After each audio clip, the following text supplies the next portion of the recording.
As more and more begin to know, the status quo has got to go. They're bound to say yes to a man named Dr. No, a man who makes the establishment panic. Grassroots are growing way too wild, too organic.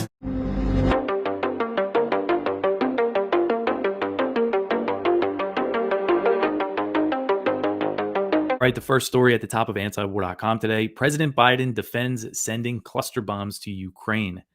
So the Pentagon on Friday made it official. They announced that the U.S. would be giving Ukraine cluster bombs as part of a new $800 million weapons package.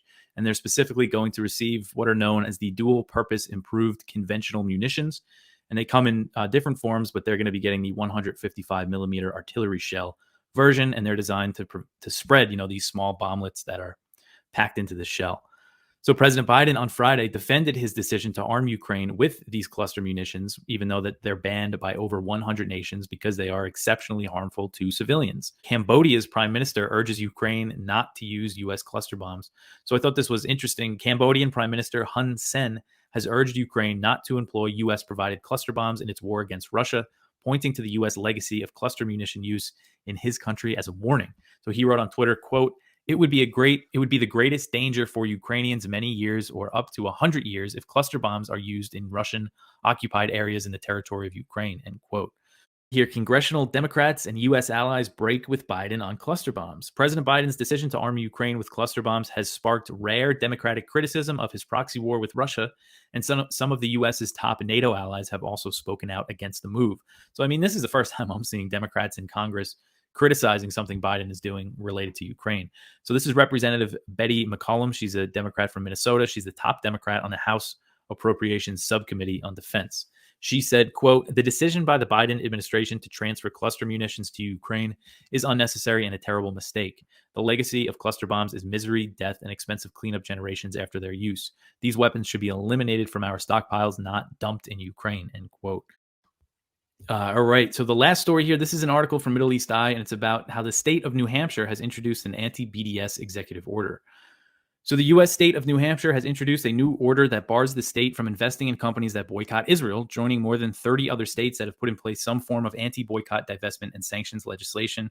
So if you're not familiar with BDS, it's, a movement that calls for the boycott of Israeli products, specifically a lot of the time things that are made in the West Bank, but it's to put pressure on Israel over the treatment of Palestinians and, to divest. And ultimately they want sanctions, but they're a long way from getting that.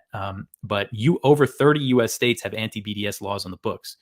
And this specific executive order that was signed by New Hampshire's Republican governor prohibits the state from investing in companies that boycotted Israel. So we saw this really play out with Ben & Jerry's and Unilever. So Ben & Jerry's is the ice cream company. They're owned by Unilever, which is a British conglomerate. And Ben & Jerry's announced that it would stop selling ice cream in the West Bank and in occupied East Jerusalem. And Israel freaked out and launched this lobbying campaign. And all these American states, I know Florida, Texas, I believe New York, New Jersey, and a few others started taking action against Unilever and, selling off their shares that were in pension funds and things like that. And the way it ended was that Unilever sold its Israeli operation, Ben & Jerry's Israel operation, to a company in Israel. But it's just amazing that these states have these laws that clearly go against the First Amendment, punishing companies for their right to boycott things. You're listening to Part of the Problem on the Gas Digital Network. I was just saying, we were invading countries and he was staying silent. He was our best friend. Mm-hmm. And in fact, after 9/11, Vladimir Putin was all on board with helping America in the war on terrorism. That was probably the worst crime you could come up with that he committed, was that he had our back. And also because they have a radical, Islam problem as well. And so he's always been kind of, concerned about that. But he was just nothing but trying to be friends with America.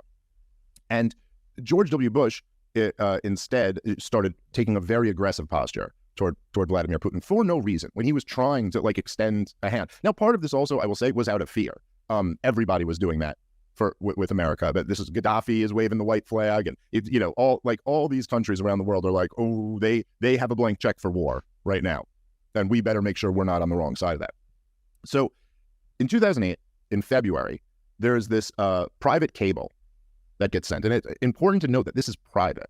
This was not published. This wasn't propaganda. This wasn't something that they're like, this is what our government wants the people to think. This is a private cable from Burns, who is the current CIA director, At the time, he was the ambassador to Russia, and he sends a memo to Condoleezza Rice, the Secretary of State at the time. So this has nothing to do with spin for the public. This is their private communications. The only reason we know about this is because, of course, Julian Assange, the hero, probably the best journalist in the 21st century, who's paid essentially with his life for doing this, he released this information. He dumped it. That's the only reason why we know this even exists.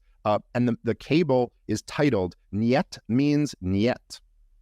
And what the topic was about Ukrainian entry into NATO, because this idea had been floated out for a while.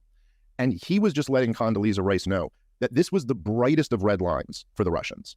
And that he was like, they are really, like, they're putting their foot down about this, and they're not kidding around. Like, they just will not allow America's military alliance to be on the doorstep of their neighbor, their biggest neighbor, a very strategically important neighbor. They can't have it. Now, George W. Bush had already put these dual-use rocket launchers, the ACES rocket launchers, in Poland. And this was a big issue for Vladimir Putin because they can be used to launch nuclear missiles. And it cuts down on the time that we could hit Russia. And the official stated reason was that we wanted to protect Europe from Iranian nuclear weapons. But, the problem with that is just that those don't exist. So, like, Vladimir Putin's not really buying that. And so as America is going around invading countries, really in the height of it here, that Vladimir Putin's very concerned about this. And according to Barnes, we said in this memo, was like, it's not just Vladimir Putin, it's everyone in Russia. He goes from the most liberals to the most right-wingers, they're all unanimous. Ukrainian entry into NATO is the brightest of red lines. And he says in this memo to Condoleezza Rice, he goes, not only, does Ukrainian entry spark a nerve in Russia and it makes them fear encirclement and fear that they're being aggressed upon, but they're also very concerned that it could lead to destabilization in the region and that there might be a civil war in Ukraine. And if that were to happen, these are the words of our current CIA director, back when no one was calling Vladimir Putin an imperialist. He said, if that were to happen, Russia would have to decide whether or not to intervene. And I quote, a choice that they do not want to have to make. So that's what he said in this memo in February of 2008. 2 months later, at the Bucharest summit, the NATO announced that both Ukraine and Georgia would be coming into NATO. They announced that this was going to happen. Now, the reason they didn't admit them at the time was, as I said, because Angela Merkel put up a fight. But George W. Bush pushed through that they were going to announce that they were coming in, that it was a matter of time. And then a couple months after that is when Russia went to war in Georgia. And there was over a dispute. They had some Russian forces in this breakaway province, South Ossetia, and Georgia attacked them, and Vladimir Putin responded, and they went to war with Georgia. But I'm just making the point that this was the thing that sparked the tension. And this isn't just like me, this is what the CIA director said. These were his words. He was like, this is the big issue for them. So the idea that after all of this time, and it played out just like that. After they overthrew the democratically elected government in 2014, there was a civil war in Ukraine that went largely uncovered in the corporate press from 2014 all the way up until Vladimir Putin invaded last year. There was a civil war. Something like 15,000 people died. It was horrible. And Vladimir Putin intervened for sure. He didn't invade the country, but like he sent special ops essentially, in. But so this is it. Basically, this all happened. They moved forward with the plan to bring Ukraine into NATO. They backed an overthrow of the government. It led to a civil war, and Russia had to make the choice that our own CIA director said they were going to have to make, that they didn't want to make. Okay? And that doesn't mean they made the right choice, it's certainly not. And it's horrible what's happening over in Ukraine right now.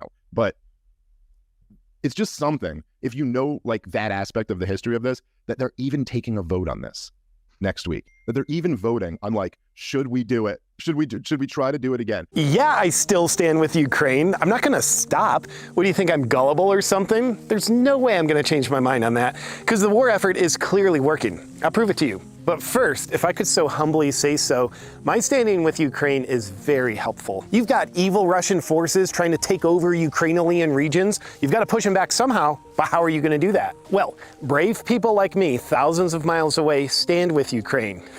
Do you not know about military strategies? Oh, and get this, some people criticize me for still standing with Ukraine. What, am I making too much of a difference for you? Does it offend you seeing me be so helpful? But standing isn't all I'm doing. I've also had the Ukraine flag in my Twitter bio since early 2022. I never thought there'd be a worthy replacement for the black square. Could you imagine how stressed the Russian military generals get? They're over there freaking out like, Kevin in Portland just put a Ukraine flag in his Twitter bio. What are we gonna do? Sir, should we raise the white flag? Not yet, but get it ready. It's pretty good, right?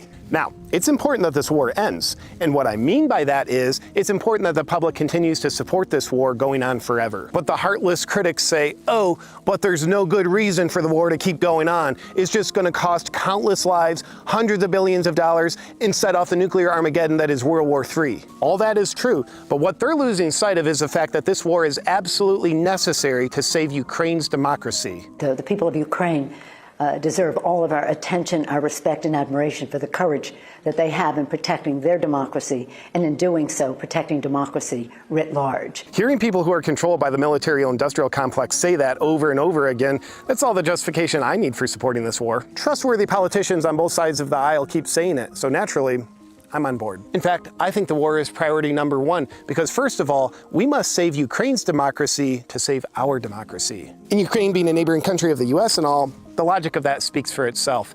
We need to stop at nothing to save Ukraine's democracy, even if that means destroying our democracy. Save Ukraine's democracy, a super simple and very legit justification for the war. Because Ukraine definitely has a democracy. I mean, you just look at His Holiness Zelensky. He does things like lock up his political rivals, shuts down churches, bans gay marriage, all the things you have to do once in a while to run a democracy. Oh, and you know how having elections is absolutely essential in order to have a democracy?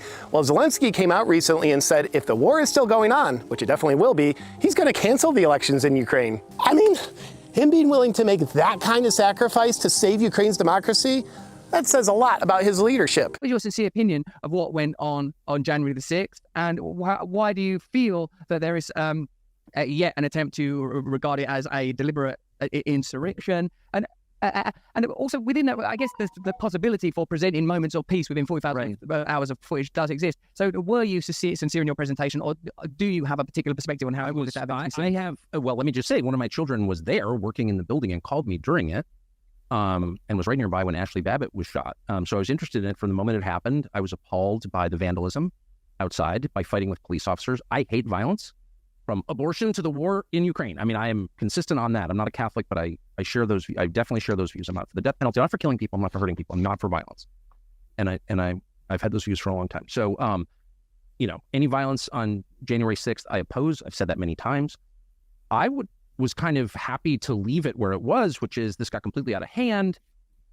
The only reason I ever got involved in commenting on it was, and we did a show that night saying, well, this is awful, right? What happened? Was the lying about it was immediate. This was a racist, white supremacist insurrection. Well, okay. There was no indication to this day that race had anything to do with it at all, like nothing. These were people who thought the election was stolen from them. There's some evidence they were right. We could debate that, but that's what they thought. That's a meaningful thing. If you've got a big population in your country that doesn't believe that your elections are on the level, you need to figure out a way to convince them that the elections are on the level, or else you can't have democracy because it's a faith-based system.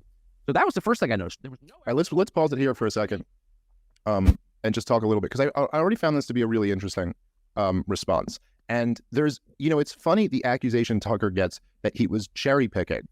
And Russell Brand's right. That is the accusation he got from the entire corporate press, was that he's cherry picking. He's just picking out these few peaceful moments to make it appear as something that it's not. But it's like, we've already seen all the violent moments. You guys put that on loop for years. Like, so how is that not cherry picking? Why is it not cherry pick? Why is it cherry picking that we get to see the other aspects of it? We had every one of us, every single human being in America who does not go out of their way to not pay attention to anything, have seen the windows being smashed, seen the struggles with police, seen the violence of the FBI. Yeah, right. Seeing Ashley Babbitt get shot. Everyone's seen all those images, right? So how is it at all? It's not as if this came out first. Like, you could kind of understand the argument if, let's say, no one had ever seen any footage of January 6th, right? And the only thing that was being released was the video Tucker showed of the shaman being guided by the cops. And then he went, see, this was a totally peaceful event. Then you would have a fair point, right? You'd be like, well, no, look at all this other video of breaking windows and struggling with cops and stuff like that. But this came out well over, what was it? How long was the gap between then? 2 years later? You know what I mean? We'd obviously seen all of that. And then Tucker's just adding in that okay, that might give you an impression that this was the whole thing. But here's actually what was going on with this one guy who got thrown in jail for it. It's so bizarre that would be the accusation. And if I had a complaint with Tucker, it would be that he somehow procured all of this footage. He showed us one of the videos. He teased that there was going to be a lot more, and that guy's out of jail now. He's 1 for 1 in terms of getting people out of jail by just showing us more footage of what actually happened on that day. It's not, you know what I mean? That's not like that's not spin. Literally just highlighted footage showing that what they had done was cherry pick information and not actually showcase the guy being more civil than had been initially characterized. And that person is out of jail. Yeah. The questions are, where's the rest of that footage? What happened that you weren't able to put the rest of it out? But I'm just saying the fact that a criticism of Tucker is that what he put out was cherry picked. Like, that was the first video that put out. It gave more context to information that we already saw, and now the guy's out of jail. The Peter Schiff Show. The stock market and the bond market were both weak. In particular, the bond market, but the dollar was also weak. So you had weakness in stocks, weakness in bonds, weakness in the dollar. The one place we saw strength was in gold. Now, not a lot of strength. Gold was up maybe $6 on the week, but still, given the fact that everything else went down, I think the fact that gold managed to go up, I think we could indicate that we've kind of come to the end of this trend where we've had this bear market rally in stocks and the pullback in gold. Again, the Fed is still under the false impression that inflation is a byproduct of people working. And if more people are working, then we're going to have more inflation. And that is not the case. In fact, it's the opposite. When people are productively employed, they make more things, you have more stuff, it costs less. When you have a lot of people who aren't working and who aren't producing, but they're spending because they're getting unemployment checks or food stamps or other forms of welfare, all of that is inflationary because you have less stuff being produced, but more money being printed to buy that stuff. And so, the markets and the Fed still haven't, come to terms with that reality yet. They're still living in the false world of the Phillips curve. But the markets still respond to that because I think that's how the markets are programmed. They were looking for 213,000 jobs for June, and we got 209,000. So we got fewer jobs than were expected. But what was even more significant than that were the downward revisions, because the government came out and revised down every single month of the year. So they went back January, February, March, April, May, all 5 months got downward revisions. So the January number that was originally reported at 517,000, which was a strong number, was revised to up 472,000. The February number went from up 311,000 to up 248,000. The March number went from plus 236 to plus 217. The April number went from plus 253 to plus 217.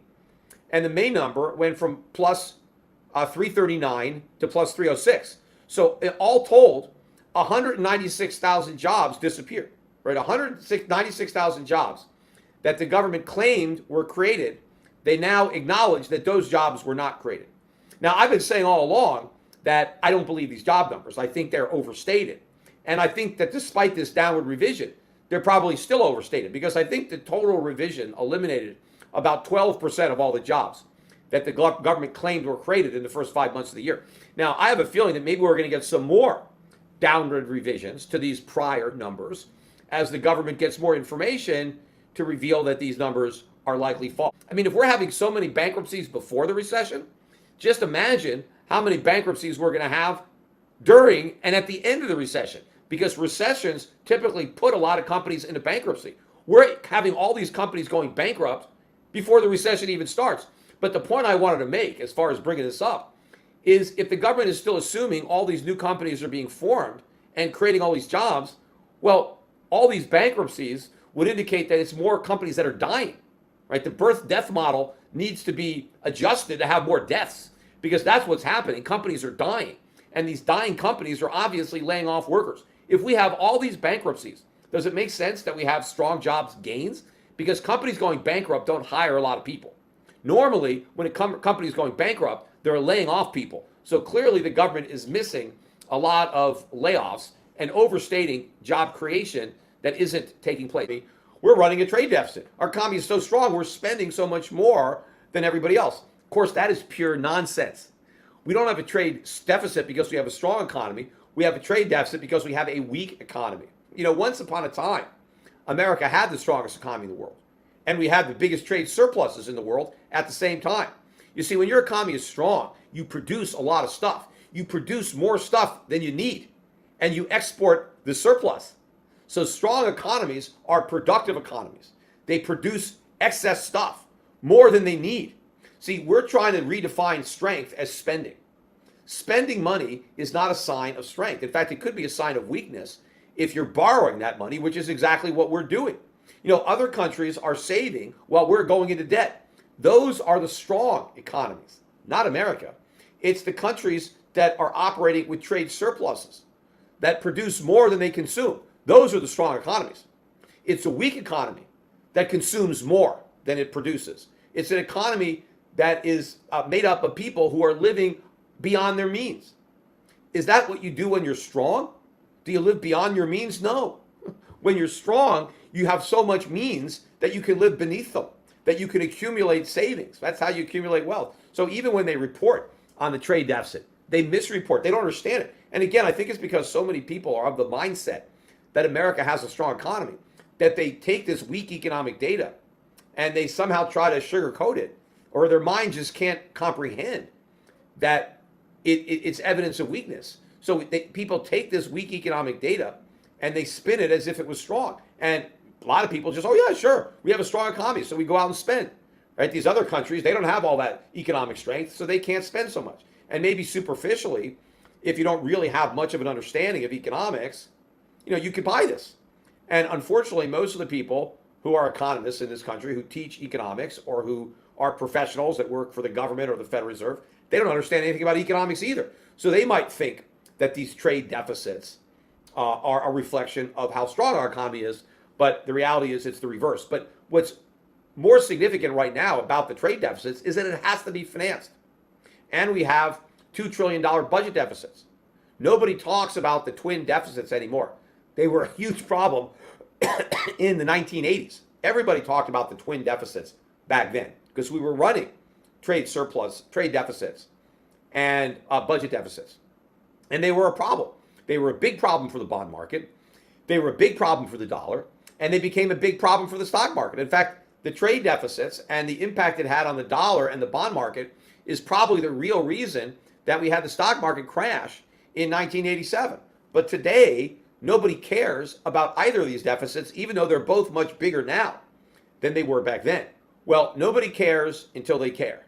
And I think soon people are going to start paying attention to these numbers.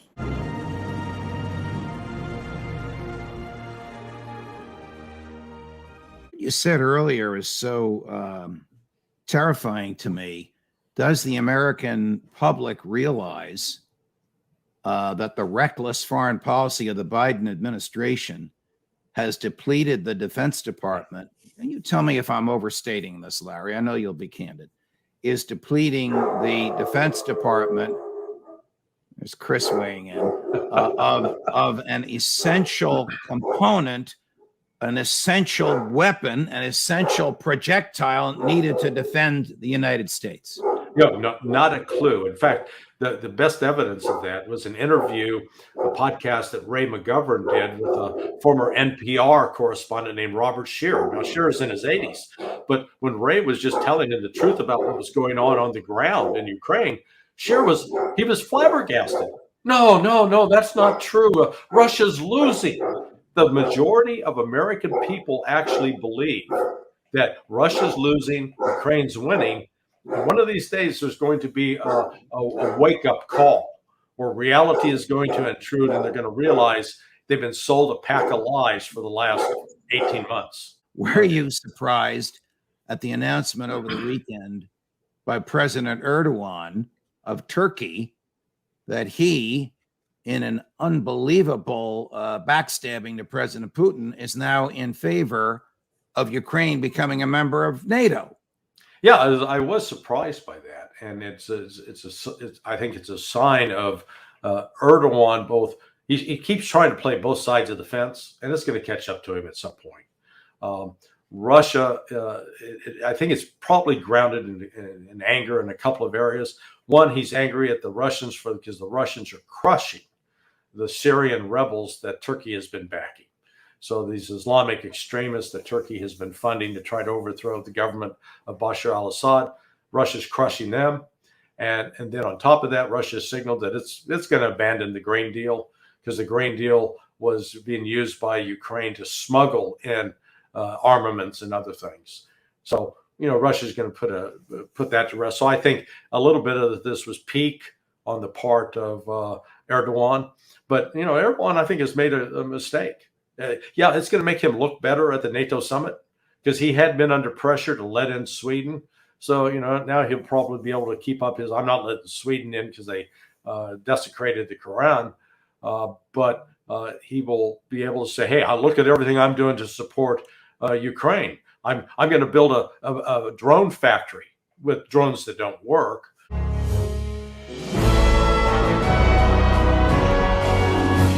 You stop all the cluster bombs, they'll figure out something else, or they'll cheat. But in fact, I think that was one thing that Ukraine did. They used them early in the war. Yeah. They've been using them, and they said, well, Russia's using them, and so it's back and forth. But the concentration in the news today and with us is what's the story on the cluster bomb? If we just eliminated cluster bombs, would we have peace tomorrow? Yeah. That's where I have my doubts. But the president was opposed to it. One time his administration said that it was a potential war crime, and I guess they can. But I can think of some other war crime. If you're putting on sanctions and you blow up gas lines or dams, and you kill 10,000 people, it's not called a war crime. That's just an accident or something else. But one of the major reasons is we're running out of weapons, and this is what we have left over. We weren't going to use them, but now we need to use them. That's the excuse for becoming a potential war criminal. Yeah. When we were talking offline, your reaction was, obviously the right one, that okay, all war is war crime. All war is terrible. These are terrible weapons. But I think there is a special connotation, and sort of de facto, yes, it's all terrible. Kids are stepping on mines all the time. But there's a special connotation, and like people in history, like Princess Diana, she made her life's work getting rid of these mines, and so I think people have that in their memory. We know that we dropped millions and millions of cluster bombs in places like Cambodia and Laos, and they still linger, only a very small amount. And the problem is the dud rate, that can be up. Biden promised that there's only going to be a 1% dud rate, which is the ones that don't explode. Some kid finds it and kicks it or grabs it and blows them up. But apparently, the New York Times did a piece saying, well, they're not really telling the truth because we're going to use some old stock and they have a very high dud rate, like up to 30%. So that's the case. But there's this feeling, and that's why I almost think, I could be wrong, but it almost feels like this is a watershed event. And I guess we can go through it as we talk today. But on the one hand, you've got the global reaction to it. The U.S. has put itself in a very, very uncomfortable position with Biden's decision, in that it is on the opposite side of the vast majority of its NATO allies, who have passed laws and signed international conventions that they will not use and will not support the use of cluster bombs. So the U.S. has now put itself at odds with all of its allies, and we can talk about some of the domestic implications for Biden as well. But one thing we can say is a big deal. Let's put on the first clip. This is from Politico, and here's how they frame it. U.S. approves cluster bombs despite humanitarian concerns. And so that's a big issue, and that's what people are thinking about. But you mentioned now the whole issue of weapons. And let's play that first video clip, because Biden has a way of sometimes telling the truth. He's walking out and he's getting grilled by a journalist. If we can full screen that. President, any update on the cooking service? President, cluster munitions. Why now? We're running out of ammunition. President, why cluster bombs? Why now? Because we're running out of weapons. We said, as they say, the quiet part out loud that you're not supposed to say. We have shipped so much stuff there. We're basically out. Well, in a way, we could wish they ran out of weapons real soon on a bunch of them. That's not going to happen. It's top priority, because they can work the patriotism into it, and the military-industrial complex. They will get their weapons. Who knows? They may not have really run out of weapons, but they are probably looking, and it is claimed, and you understand, the military-industrial complex knows the legislative session. Oh, they're probably going to be talking about more funding for the war in Ukraine. But they admitted that maybe they're running out of the ordinary weapons, so therefore we have to gather up what we have laying around. There may be some truth to that. But then I got to thinking, well, they're also running out of money. Yeah. They're running out of money, and they're wondering where to get it. And the people are getting a little bit annoyed. Why are you spending it over there on the borders in Ukraine and not here? And there's more people unemployed, all these problems that we have. And we're also running out of recruits. So maybe the military-industrial complex is going to have to hustle, and they probably will. But I wish that was a sign that the desire and the prestige of the of our empire might be diminished, because it's the patriotic desire to be the top dog that people can't give up, because that's the greatness of America. I happen to think that what we're doing and try to throw our weight around and putting sanctions on others and bombing people and spying on people, being involved in most of the coups, I don't think the founders would say, yeah, that's what we were hoping for, and it's come to fruition. So I guess our work was well done. What a mess what we have compared to what their desires were. From one of the greats, one of my favorite Scotsmen, if we can put this on and listen to, I think, the first 56 seconds, he, I think, does a really great job of putting together how the Europeans are thinking about this. If we can, here's George Galloway. Flux, I tell you. The war is going so well for NATO, they've decided to supply cluster bombs to the Ukrainian armed forces, even though 120 countries have banned it, including most of the NATO countries, who are about to be inveigled into a collective breach of their own national law by supplying the cluster bombs. Princess Diana died in vain after all her campaigning against this most pernicious of weapons, still blowing the feet and arms of Cambodian and Laotian children 50 years after the Americans dropped millions of them in an undeclared, secret, dirty war. And speaking of dirty war, what he knows how to say it. Boy, every time I've ever heard him over the years, he has been great. Yeah. He's like consistent, which is nice. Yeah. But you know, maybe we should worry a little bit less, because the Ukrainians pay attention to the news, and they're aware of this, that people are getting a little bit annoyed in 130 countries, saying this is going on. So they had to put out a statement, and they came out, and Zelensky said, we're going to use them very carefully. We're going to make sure that we really protect civilians. And I got to thinking, carefully might mean we're going to be more accurate in killing the right people, pretend. So that's his answer. We can overcome nothing's perfect, and a lot of times bombs hurt and kill each other. What about, and I mentioned it to you just a short while ago, how about the killing that went on in World War II? By the U.S. in bombing and burning down cities where there was very little military advantage to doing this. The Dresden bombing is one of this historic, and I understand the numbers, come close to the numbers killed with the atomic weapons. Yeah, terrible. But you're right, it is a joke to hear Zelensky say, we're going to be real careful with those. These are the guys who, even by the U.S.'s own admission, they blew up the Kerch Bridge. They blew up the pipeline. The U.S. is saying this, not us, not the Russians. Blew up the pipeline. They attacked the Kremlin with drones, and they're shelling Belgorod.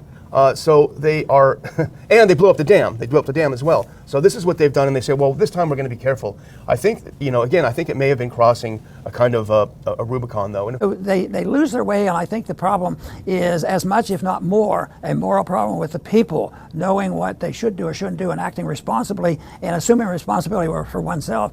I was at one time starting to say these horrible stories of some of the regulations and rules and laws going in our school system, and it's too exasperating to go through that because everything is so dumb. And yet, still, I think they're a minority. They just have a louder voice, and I believe the majority of the American people still believe in the basic principles of what our founding fathers believe and what's in the Constitution. But our voices have become weak, but I think they're getting a little bit louder, and that is our job to convince people that peace and prosperity is worth putting a shout out for that and say, yes, peace and prosperity is a good goal. That's what we're going to continue to fight for. I want to thank everybody for tuning in today to the Liberty Report. Please come back soon. All right, let us turn to the last pre-Socratic school that we are going to look at this evening, which is the school of Pythagoras, the Pythagorean school. Now, Pythagoras flourished about 530 BC, so technically he's actually right after Thales in order, and prior to Parmenides and Heraclitus. He's about 60 years after Thales in terms of flourishing. But we have no idea what Pythagoras said as distinct from his followers because of the absence of documents. So it's common simply to talk about the Pythagoreans as a school and not attempt to differentiate which one was responsible for which particular idea. And I may say the Pythagoreans endured right on to the very end of pagan philosophy and underwent various modifications in their views. So it's common to talk about early, middle, and late Pythagoreans, but we'll hover around middle Pythagoreans. Now, Pythagoras founded an enormously influential school. It had overwhelming effects on Plato and, of course, therefore later on Christianity. Neither Plato nor Christianity would have been possible without Pythagoras and his school or some equivalent. Now, basically, the early Pythagoreans, at least, were a mystic sect. They lived communistically without private property. They were, in effect, a religious order or brotherhood. They were far and away the most otherworldly, the most mystic of all of the pre-Socratics. They are actually the first religious philosophers that we encounter in this course. And therefore, I have to tell you at the outset something about the religion to which they subscribed. They were not adherents of the religion of the gods of Olympus. They did not take the anthropomorphic view of the gods, the polytheistic view, and so on. They represented a somewhat different, or rather take out the somewhat, an enormously different trend in Greek religion. They advocated what was called a mystery religion, which is much more religious than the Mount Olympus divinities ever dreamed of. This is really religious. It was a rabid, mystic, supernaturalist cult in the early years of a very primitive order. And there were quite a number of them. And the ones that the Pythagoreans subscribed to was called the Orphic mystery religion, O-R-P-H-I-C with a capital O. So what did Orphicism teach? Now, Orphicism is not a philosophy. It's an Oriental mystery cult imported into Greece and advocated only by a minority. It was not the dominant viewpoint. Well, the Orphics preached tenets like this. Man has two parts, a high part and a low part. The low part is the body, the high part is the soul. These two are in eternal conflict with each other. The soul is akin to God, to another dimension. Once it was a godlike creature, inhabiting another superior spiritual world. But it sinned. And the result was it fell from grace. And as a punishment was included in the body on this earth. The body is therefore the prison or the tomb of the soul. And we are destined, each of us, to go through a series of reincarnations. At the end of our earthly span, our soul goes back to the other world, and it gets its appropriate reward or punishment depending upon its behavior. And then it comes around again, what they call the wheel of birth. Sometimes it comes up in another human body, sometimes in an animal body. Lives out its cycle and goes back again round and round the wheel of birth until, and this was their ultimate hope, one day the soul can escape from the body and this earth permanently, reunite once and for all with God, and thereby achieve true happiness and salvation. In fact, the idea was go back home. How do you get to do it? Well, they said you have to engage in a process they called purification. Purification. That's essentially a process of decontaminating the soul of any physical influences. You have to live a good life, which means essentially an ascetic life, a pleasure-denying life. Now I remind you, we are in ancient Greece, and therefore the Pythagoreans, at their most ascetic, are frenzied hedonists in comparison to the Christians that are yet to come. But nevertheless, they made a start. And of course, you must also engage in the rituals of the Orphic mystery religion. Now, in the early days, these rituals included something on the order of what goes on in off-Broadway now. Mass orgies, intoxication, frenzied dancing, secret initiation rites. That's why they were called mystery religions. It was highly primitive, to say the least. Hello, everyone, and thank you for tuning in to the Weekly Report. Federal court makes this July 4th a true Independence Day. While Americans were enjoying hot dogs and fireworks this 4th of July, federal Judge Terry Doughty commemorated Independence Day by striking a blow for the separation of big tech and state. Specifically, he issued a preliminary injunction prohibiting a number of government officials and agencies from communicating with social media companies to request they censor certain posts. Judge Doughty wrote that if the allegations made by plaintiffs are true, the present case arguably involves the most massive attack against free speech in the United States history. This may seem like hyperbole until one considers that the list of those affected by this injunction includes White House Press Secretary Karine Jean-Pierre, the Centers for Disease Control and Prevention, the State and Health and Human Services Departments, as well as the Justice Department and the FBI. Among the plaintiffs are Harvard professor Martin Kulldorff and Stanford professor Jay Bhattacharya. Professors Kulldorff and Bhattacharya were among the health experts who big tech censored at the behest of government because they dared question the government's message regarding COVID. People questioning government-supported claims of the benefits of lockdowns, the efficacy and safety of COVID vaccines, the use of masks to protect against infection and vaccine immunity being superior to natural immunity was silenced. Eventually, the establishment was forced to admit that many of the arguments of those like Koldorf and Bhattacharya were correct. However, by that point, many of those courageous enough to speak out had already suffered irreparable damage to their reputations and careers. Contrary to the COVID authoritarians and other users of science claims to promote statist policies like the anti-climate change movement, science is in fact never settled.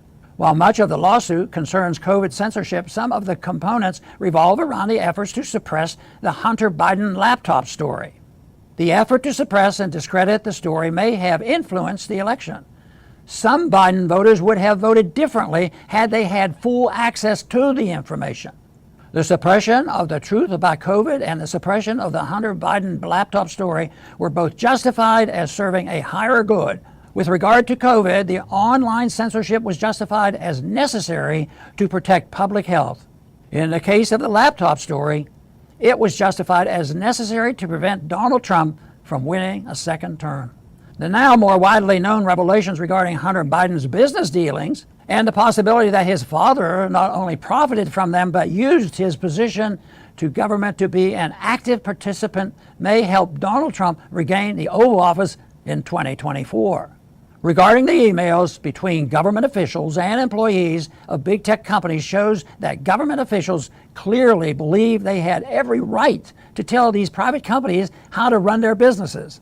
The government officials even reminded them that the companies were in danger of having increased regulations imposed on them by the White House and Congress. This shows the folly of those who think that increasing government involvement with big tech will somehow reduce big tech censorship. The only way to make the internet a free speech zone is to build on Judge Doughty's decision. Separate big tech and the state. Thanks for listening.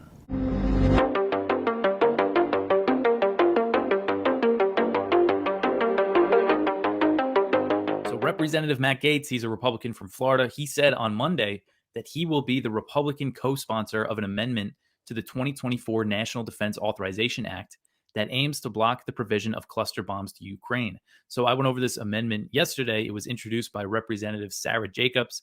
So this amendment would ban the provision of cluster bombs to Ukraine. Well, it would actually ban the export of cluster munitions altogether, not just to Ukraine. Gaetz said that the NDAA is going to be voted on this week in the House. So the House Armed Services Committee has passed, the House version of this NDAA, which is the annual military spending bill, but it still needs a full House floor vote. And that's when they're going to try to add this amendment. Gaetz said, quote, "We have an opportunity with bipartisanship to stand against the warmongering Bidens," end quote. So from what I understand, this vote could happen as soon as Wednesday. It's also not exactly clear if this amendment is going to be brought for a vote. I think there still might be some obstacles in the way of that during those 24 hours.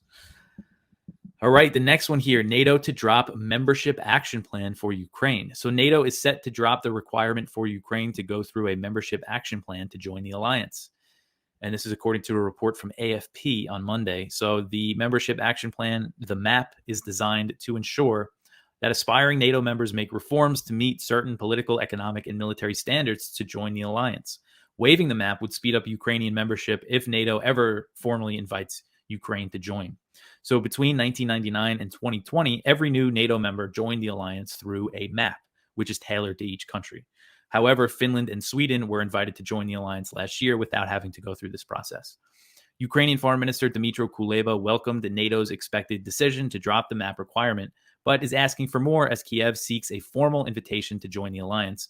And this is another thing that we're going to see more announcements like this, I think, during the summit, that NATO countries are increasing their presence in the countries that border Russia and Ukraine, the Baltic states, and Poland, and possibly Romania as well. So Canadian Prime Minister Justin Trudeau announced a new military buildup in Eastern Europe. He said that the move was needed to combat Russian aggression. So while visiting Riga, Latvia, Trudeau said Canada would spend $2.6 billion and deploy 1,400 troops to the Eastern European country. So they're committing, that's a lot of money that they're committing to this presence there in Eastern Europe. Starting in 2023 to 24, they're going to start that funding and to renew and expand what they're calling Operation Reassurance for 3 years. Trudeau said, quote, "This operation is Canada's contribution to the biggest reinforcement of the alliance's collective defense in a generation and Canada's largest overseas mission, with up to 2,200 troops to be persistently deployed, more than double the current deployment," end quote. So U.S. Africa Command said Sunday that it launched 3 airstrikes in Somalia and claimed the bombardment killed 10 al-Shabaab fighters. The command said the strikes were launched in a remote area about 65 miles north of Kismayo, which is a port city in southern Somalia. So if you're looking at the video here, you'll see on the map it's pretty far south in Somalia where these drone strikes were launched. Again, 3 drone strikes. The initial assessment found no civilians were harmed, but we always have to mention that the Pentagon is notorious for undercounting civilian casualties, especially in Somalia, where we don't know what's going on the ground. Operations are shrouded in secrecy. So this was the first airstrike. These were the first airstrikes that AFRICOM reported in Somalia since June 1st. However, it's not clear if the command is reporting every U.S. airstrike in the country. According to Air Wars, which is a monitoring group that tracks U.S. and other countries' airstrikes, suspected U.S. airstrikes hit al-Shabaab fighters in Somalia on June 11th and June 16th. So it seems like even though we're not, AFRICOM's not reporting them, they're still bombing Somalia. They've been bombing Somalia. It's possible this is the CIA. I don't think that, they don't have to tell anybody what they're doing. This is from Middle East Eye. Ben Gvir says Israel is no longer a star on the U.S. flag. So this is Israel's national security minister, Itamar Ben Gvir, and he's one of the very, extreme settlers who is part of this new coalition Netanyahu government. And I just thought this was interesting because I didn't see, I forgot in the CNN interview that Biden did on Friday, he criticized this Israeli government. And Ben Gvir has hit out at President Biden for his recent remarks, calling Israel's current government the most extreme he's seen in the country's history, with Ben Gvir saying that Israel is no longer a star on the American flag. I thought that was interesting. And on Sunday, Biden said during this interview that he's saying it's one of the most extreme governments that he's seen in Israel since he's been in politics. He said, quote, "It's not all Israel now in the West Bank, all Israel's problem, but they are part of the problem, and particularly those individuals in the cabinet who say we can settle anywhere we want. The Palestinians have no right to be here," end quote. So, while Biden is criticizing these extremists that are part of the Netanyahu government who want to, annex the West Bank, and that's a big part of the reason why I think we're seeing Israel launch these huge raids. They want excuses to crack down on the Palestinians and continue so they can continue expanding settlements. So, he might make some criticisms, but, he's giving them basically full backing when it comes to this recent raid on Jenin. The U.S. said that they supported Israel's right to defend itself when they launched this huge attack. And they're never, they're not hinting at anything like they might condition military aid because of this coalition, because of the people in charge right now in Israel. That's not even thought about. I don't think that even crosses Biden's mind. You run your mouth and I run my business, brother. You tell everybody I'm busted.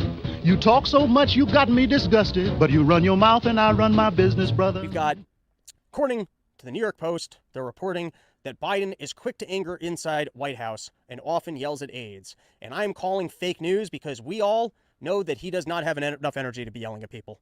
Does he just yell and go to sleep, wake up like 20 minutes later like he's got narcolepsy or something? Or like how soon after him falling asleep, can you really even feel threatened by Biden anymore? I mean, what does his yelling whisper sound like? I'm supposed to believe that this guy's got the energy to be walking around the White House yelling at people. I don't buy it for 1 second. All right, next news story. We're flying through these. CDC is now giving tips for trans people who want to breastfeed. So, it goes both ways. Sometimes you either were a lady who was trying to pose as a dude, but still having sex with men, and then you get pregnant and you want tips on how to breastfeed, even though maybe you had your breast assists removed. So that's one tricky situation. But, and you wouldn't have even thought this was possible, apparently, if you're a dude, and I guess you've adopted a kid, or maybe you've married a lady who identifies as man, and you're a man who identifies as lady, it gets confusing. I mean, for both of you to try and be the other one and then mate, it seems like a lot of work to get back to the same place. But fine.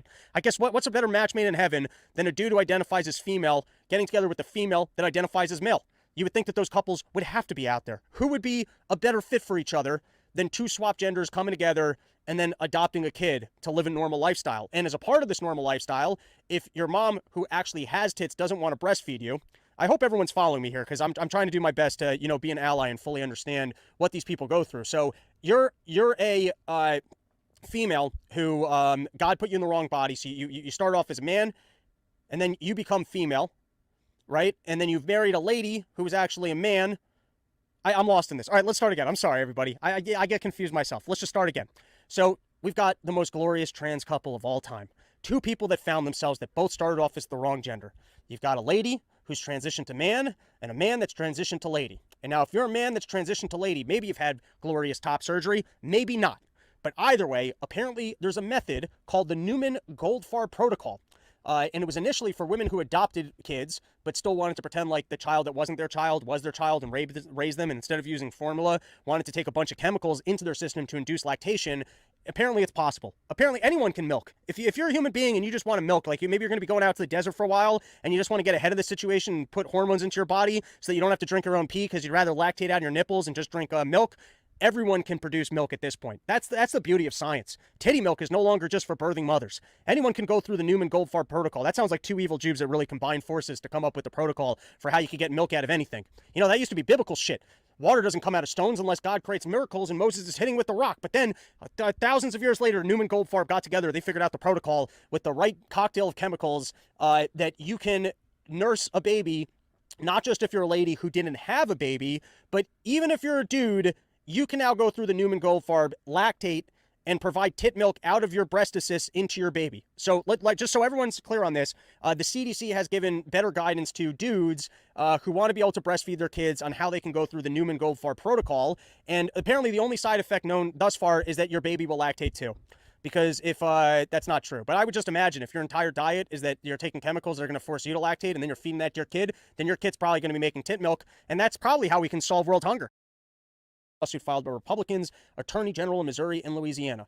In their filing Thursday night with the U.S. District Court for the Western District of Louisiana, attorneys led by Principal Deputy Assistant Attorney General Brian M. Boynton called the order ambiguous. They said it could prevent the Biden administration from speaking on matters of public concern and working with social media companies on initiatives to prevent grave harm to the American people and our democratic process. How? How is people being able to question what you're saying or engaging in free speech going to create irreparable harm unless they're just pointing out the fact that you're lying? They said these immediate and ongoing harms to the government outweigh any risk of injury to plaintiffs if a stay is granted. I'm wondering, is there ever going to be a class action lawsuit against the Biden administration for lost revenue from people like us? Who's Barnes, Robert Barnes, oh great other bald Robert who chomps on cigars and makes excellent points and, you know, I see on social media sometimes. Who's going to bring the great class action lawsuit against the Biden administration for lost revenue of them imposing a censorship regime on social media companies that then downgraded the eyeballs on content like this, which equates to direct loss of revenue from sponsorships that pay based off of the impressions and the reach that you're able to reach, and from lost ticket sales and other merchandise sales from people who are trying to be in the content game. If you specifically can prove that your content was banned, downgraded, or shadow banned or otherwise because of the American government, why isn't that immediate harm? But no, they have irreparable harm if they're not able to censor us from just questioning what they do.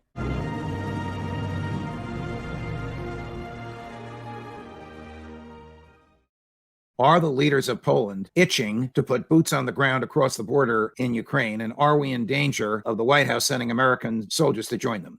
I think there are too many people in Poland and apparently also in Lithuania who have dreams of reconstituting the Polish-Lithuanian Commonwealth. That was formed in about 1459 and went out of existence in 1794. It's not coming back. And the problem they have is they don't seem to understand that simply standing out in front of their Capitol buildings or in front of the group at Vilnius and saying, well, we Poles and Lithuanians are going to go in on our own. We don't need NATO backing. We don't want NATO backing. Doesn't make any difference. They're members of NATO. And if they should go in, whether it's a brigade of 5,000 or 6,000 or a division of 8,000 or 10,000, doesn't make any difference. If they go into Ukraine, they will be seen as a Trojan horse for NATO.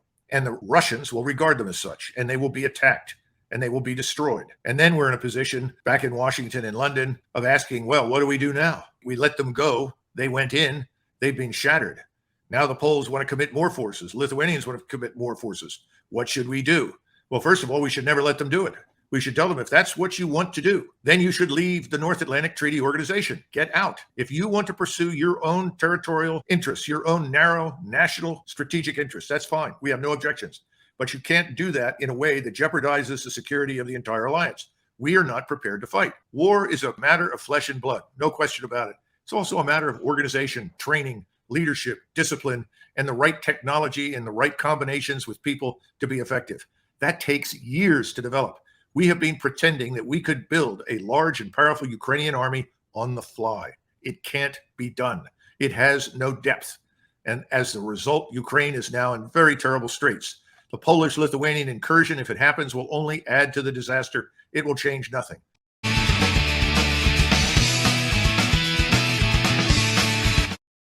I just wanted to emphasize that, yeah, this is unusual, the way that the money supply has fallen this much. And it doesn't actually have to fall. I mean, the fact that growth turned negative, I mean, let's be crystal clear, we're talking about a negative number here, right? We're talking about the amount of money in the economy is less now than it was a year ago, which almost never, ever happens. So you'll see plenty of cases where growth in the money supply goes almost flat. It gets it's up 0.3% or 0.5% or something like that year over year, but almost never goes to zero, and certainly doesn't go below zero in terms of actually getting smaller. And so that has actually happened. Now, that hadn't happened at all in the last 30 years or so. The last time it had happened was in the early 90s. But to get to the sorts of numbers we're now looking at, where it was down 12% year over year in April, I mean, that's just huge. And you have to go back to the Great Depression to see those levels of declines in the money supply. Of course, then a lot of listeners are like, so what? What does that even mean? It's important because the boom-bust cycle is in many ways governed by how fast the money supply is growing or shrinking. And so you ended up with this big boom period over really, it has existed almost continually since about 2012 or so. I mean, here, right? And so they want to stop all the new loans going out and all the new monetary expansion. So they raise the interest rates. They're trying to create a crash. And then, but it seems like we've had some sort of corrections. We haven't really had a crash. So does that mean we're right around like Bear Stearns and Lehman time in 2007, but that the real September 2008 is still ahead? And if so, is that good news? Because, man, we need this correction because it was the bubble that was wrong. Well, you have to do a couple of things once you've had a decade of highly inflationary policy. And that's where the money supply growth or contraction comes into play, is that you had this long period of big expansion in the money supply. So you had big year-over-year growth over and over and over again, month to month. And that caused a bunch of asset price inflation, made stocks go up, made home prices go up. That made Wall Street very happy. Eventually, though, that when you create money, it's very unpredictable. Where's it going to go? What's it going to do?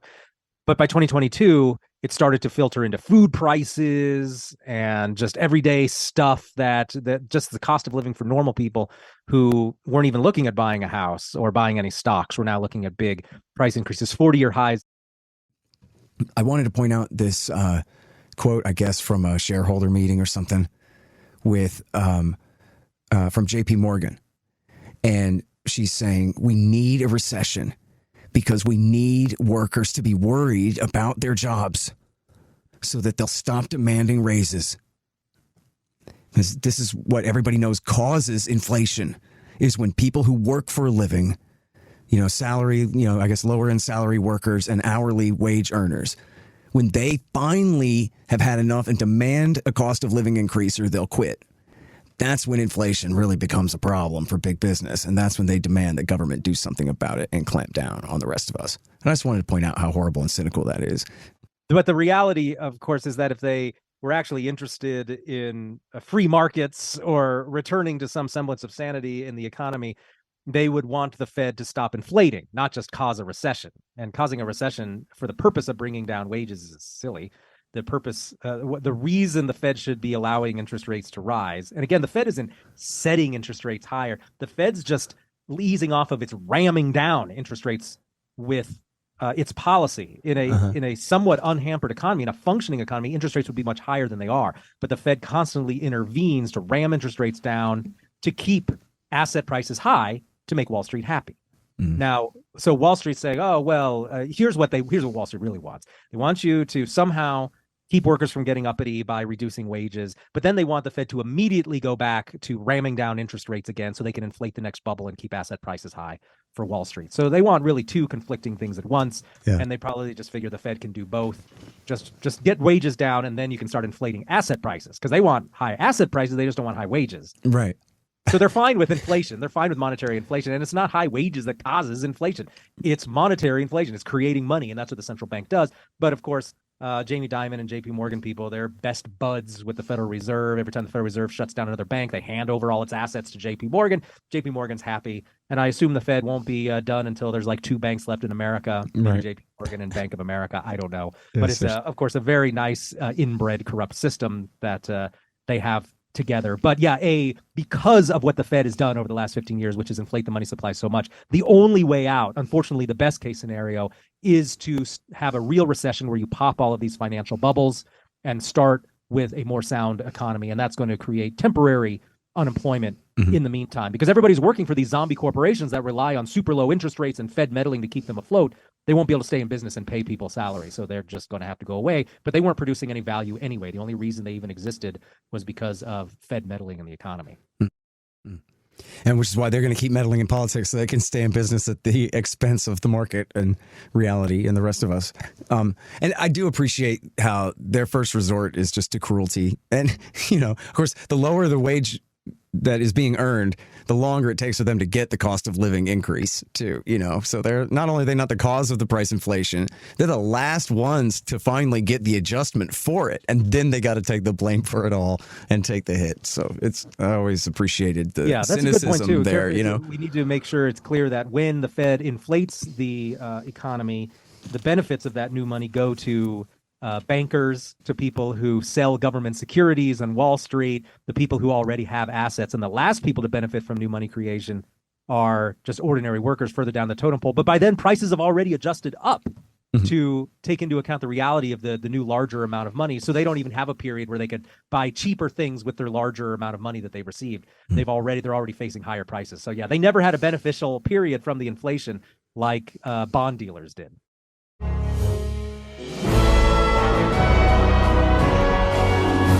And the goal is, though, the big picture, I would say, is all this manipulation and evil going on to undermine the First Amendment, which should be protected for the American people, and which I think is being undermined. And we have been sucked into this because, well, we have to do it for national defense. But the truth is, it's being done for the military-industrial complex. Yeah, no, that's a good point, the attack on the First Amendment. And, there's probably not much to cheer about the Republicans retaking the House, because in most places they're just as bad. But this is actually, I think, one of the bright spots, which is we're getting a lot more information out of House Oversight and Judiciary Committee on just how deeply the weaponization and corruption of the FBI goes. We know they manipulated the elections. That's a fact, with regard to the Hunter Biden, with regard to the social media. We know they manipulated what we could learn about COVID. We know now that they're manipulating this. And then, we've talked about other things that have come out, but this is a new one. This came out yesterday. CNN actually came out, yesterday. New House Judiciary report claims FBI worked with Ukrainian agency to remove verified social media accounts. Now, that is a very euphemistic headline. If we could rewrite that in English, we would say that the FBI colluded with Ukrainian intelligence to silence American citizens who held incorrect, quote-unquote, views about Biden's policy on Ukraine. And here's why I say that. If we can look at the next clip, this is exactly what they said. This is the CNN article. Now, they talk about a flawed effort. No, it was a very successful effort. But here's what they say. The FBI participated in a flawed effort to stop Russian disinformation at the behest of a Ukrainian intelligence agency that instead ensnared authentic American accounts, even a verified Russian language U.S. State Department account, the House Judiciary Committee alleges. So the Ukrainians were sending the FBI social media accounts. This guy's spreading disinformation. This guy's spreading disinformation. This is Russian disinformation. And the FBI was then sending that to Facebook and Google and other places. And the implication, I think, when you get a letter from the FBI saying Joe Blow is putting out Russian disinformation, you're going to feel intimidated as a company and you may act on it. The question is, and I didn't see it answered in this or any other, did the FBI reveal to Meta, to Facebook, to the others? Now, this is coming from Ukrainian intelligence, but we're just letting you know. That's a big question. But whatever the case, the idea that our FBI is colluding with a foreign intelligence service to silence American citizens, that is chilling. That, quote, spreading Russian disinformation is a euphemism for saying things I don't want to hear. You know, if you're a war hawk, if you're a neocon, I don't want to hear that. Like when we say that there was a coup in 2014 that the U.S. was behind to overthrow the government. That's Russian disinformation. You know, it's objectively true, but it's Russian disinformation. So the question that I think even we at the Liberty Report would have would be, what if the Ukrainian intelligence said, these guys are not on board with our war. Therefore, we're going to tell the FBI, you got to get these guys silenced. And the FBI then passes on to YouTube, to Facebook. I don't know that it happened, but it certainly could, because we take a different view of foreign policy on Ukraine and everywhere else. It's consistent, but they don't like it, so they pass it on. Then the FBI sends a note to Zuckerberg, hey, these guys are bad guys. I do know that the Ron Paul Institute's Facebook account is severely tightened. They've even told us, we will no longer recommend your page. They do all sorts of things to destroy our viewership. So maybe that did happen. It'd be interesting to know. White House wants Ukraine Inspector General out of defense bill. They do not want, and Senator Paul talked about this from the very beginning. Okay, you guys, you have your money, but we need someone to look over it.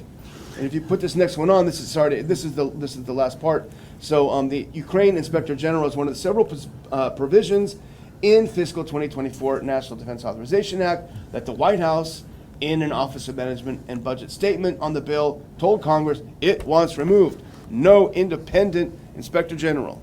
You know, I like audits, if you haven't noticed. No, the audit is very important, but it's sad that that's where the real problem is that so much of the spending exists. You know, that if we weren't doing so much, if you didn't have a Federal Reserve running the world with reserve currency and running up these deficits and all, you wouldn't have to have the audit.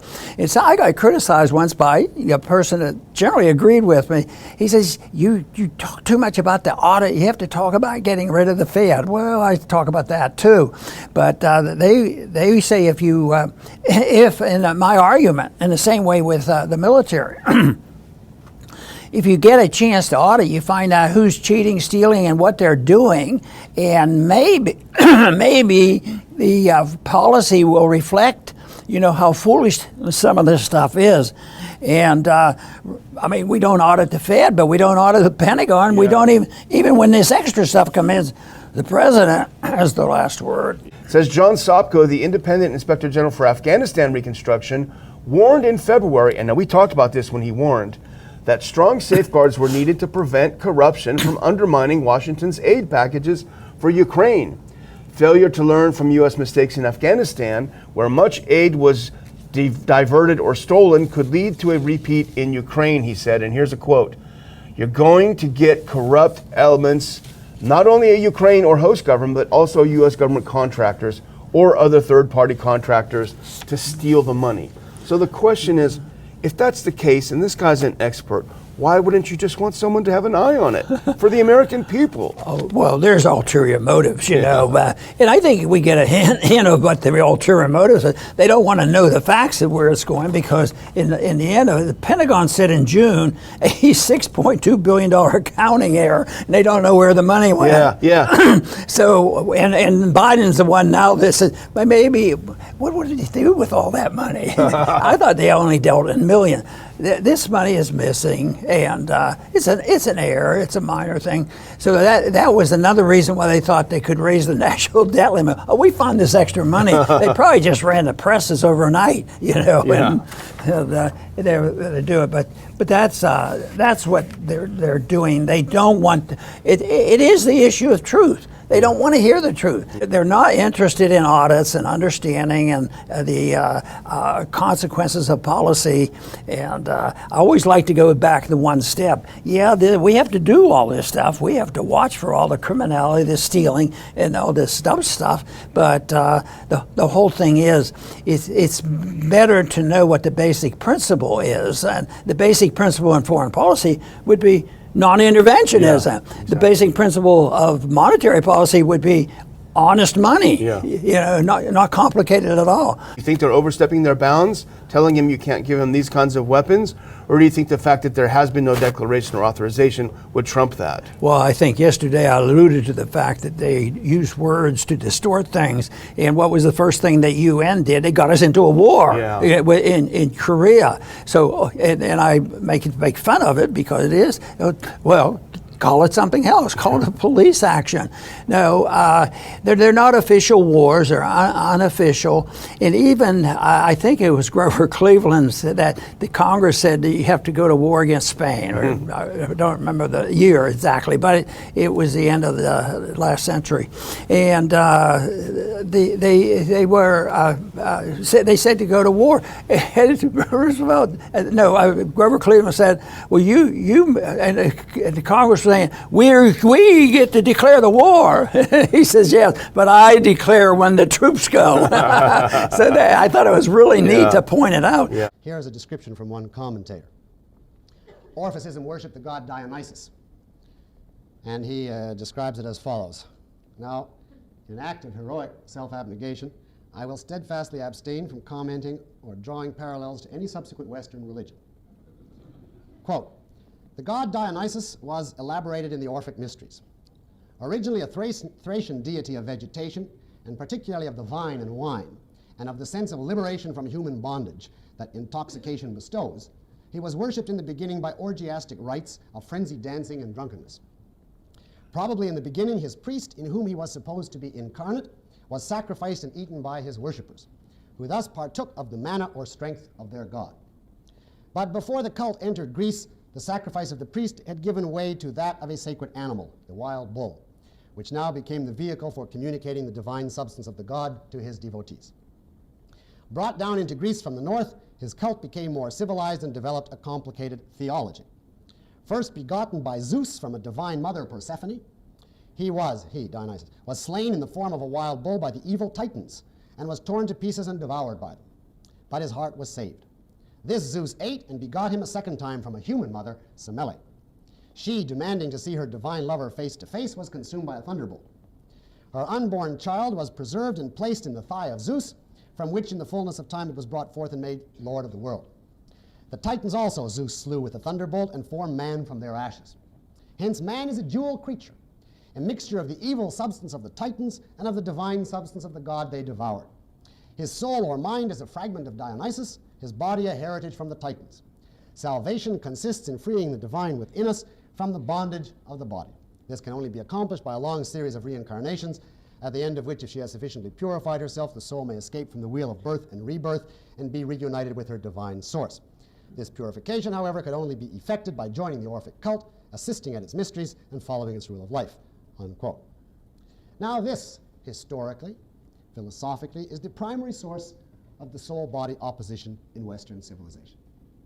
No better argument for that opposition has ever been put forth.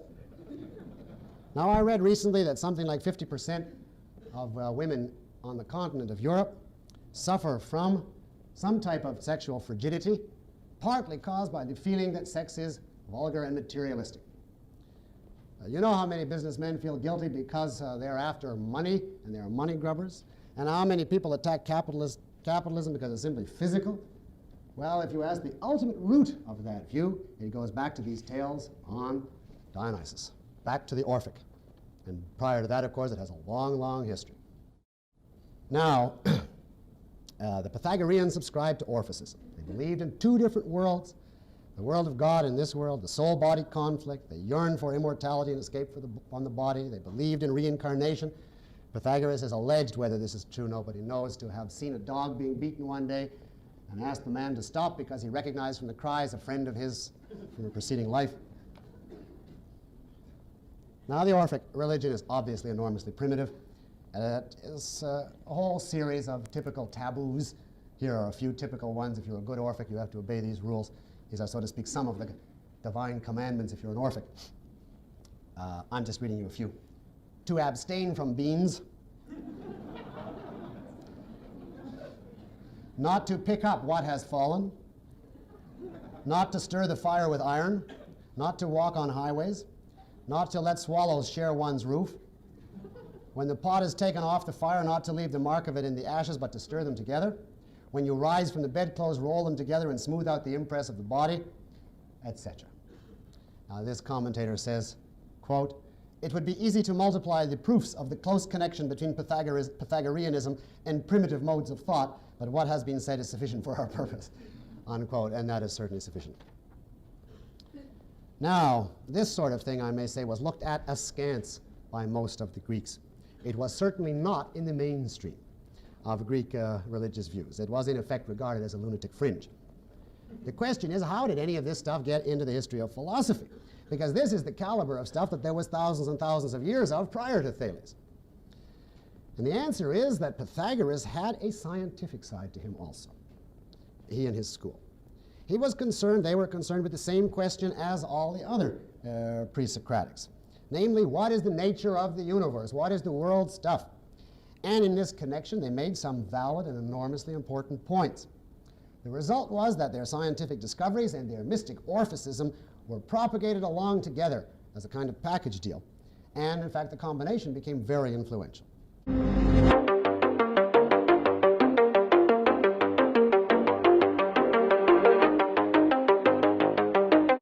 So, as we know, Ukraine was first promised that it would eventually become a NATO member at a 2008 summit in Bucharest, despite the issue being a major red line for Russia. But Kiev's never gotten a timeline on membership, and they still have not gotten that.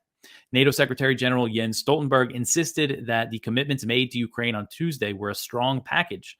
The alliance agreed to form a new NATO-Ukraine Council to advance political dialogue, engage cooperation, and things like that. And according to a NATO press release, allies also agreed to a new multi-year assistance program to facilitate the transition of the Ukrainian armed forces from Soviet era to NATO standards and help rebuild Ukraine's security and defense sector. So, I think we're going to see individual commitments from certain countries announcing, kind of long-term military aid. I think that's expected on Wednesday. I know the G7 countries are planning something like that. The White House said Tuesday that NATO membership for Ukraine is not going to happen anytime soon, since it would mean war with Russia. This is National Security Council spokesman John Kirby. He told CNN, quote, "Of course they are at war right now, so NATO membership in the immediate future isn't likely because that would put NATO at war with Russia," end quote. And this article is from Kyle Anzalone at the Libertarian Institute. French President Emmanuel Macron announced that Paris will join London in providing long-range cruise missiles to Kiev.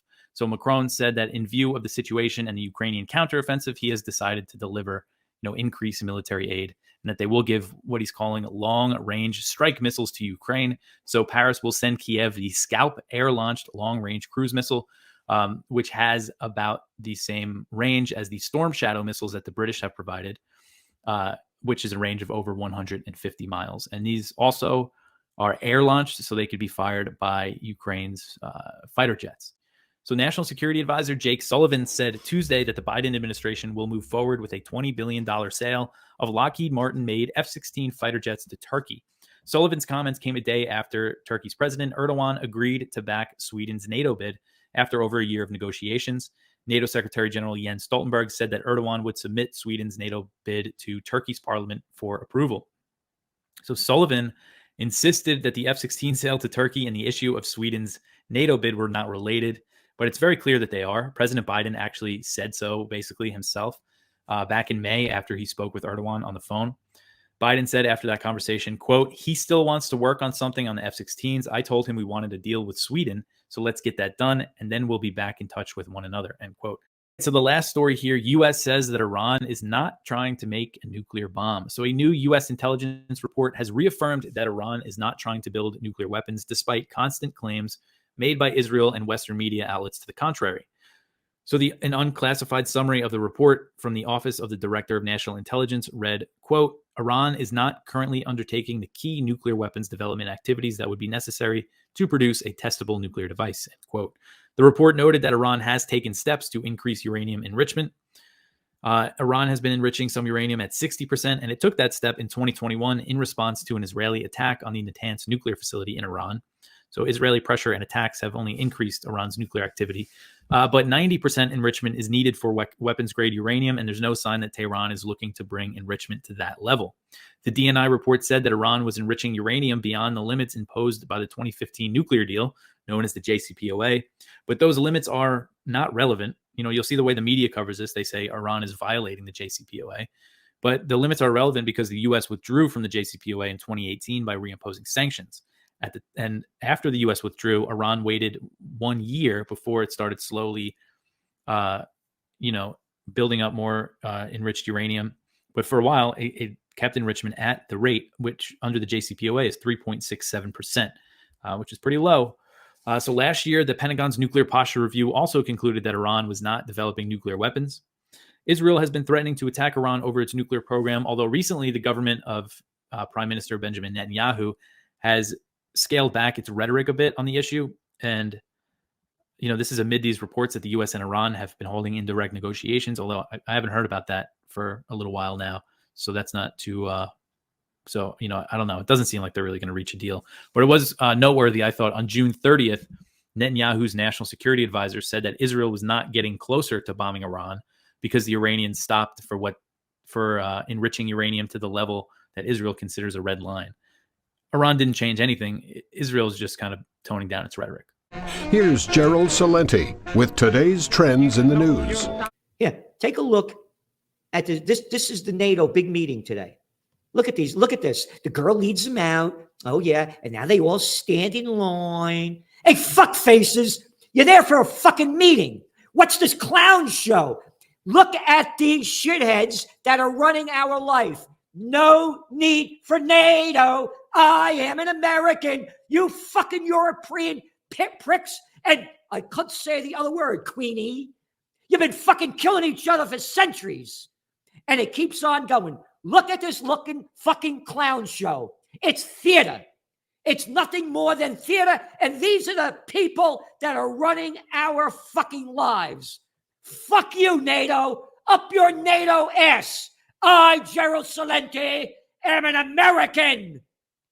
No need for NATO. Look at this. Look at this clown fucking show. Calm down, Salenti. Be a clown and suck up. Hey, how about the picture on the front page of today's Wall Street Journal? $5. $5 a day to see this shit. There he is at Windsor. Biden gets royal welcome. Look at all these fucking clowns dressed up in that fucking drag. Look at this shit. Oh, we're royal. Biden gets a royal welcome. Biden doesn't piss or shit, and neither does the Prince Charles. Oh, no, now he's the king. Yeah. Here, king. Here, boy. Sit. Give me a paw. Down. Look at this fucking crap. This is what the fucking war is about. Once upon a time, not too long ago, there was a guy by the name of Mikhail Gorbachev who was running the Soviet Union. He broke up the Soviet Union, and the deal he made between the United States and NATO, when he broke it up and pulled the troops out of Eastern Europe, was that NATO would not move 1 inch further. There were 16 NATO countries. Now there were 30. They bring Ukraine in. This war is going to keep on going. And we are on the verge of nuclear annihilation. Have a nice day. Commercial real estate values have crashed in key U.S. cities. Remote work bites office buildings, secondary economy. Remote work is spreading throughout the economy. Why so few empty offices will be converted into apartments. Again, all the details here, all the details. And again, what's going on in Chapter 11 bankruptcies are going through the roof. We are on the verge of an economic collapse. So here's the deal. The Fed says they're going to raise interest rates 2 more times. The ECB is expected to raise them too. So they meet in July, they raise them in the U.S. They're going to be coming 1 more time, right? That's the beginning of the death of the dollar. The lower interest rates fall, the weaker the dollar goes, and the higher gold prices go. Oh, and by the way, oil prices, Brent crude, it's back to almost $80 a barrel now. Yeah, that means inflation is going to go back up in a lot of different ways. And inflation's here to stay. When you look at, oh, the prices are coming down, inflation is going down. The fucking prices of houses aren't going down, they're going back up.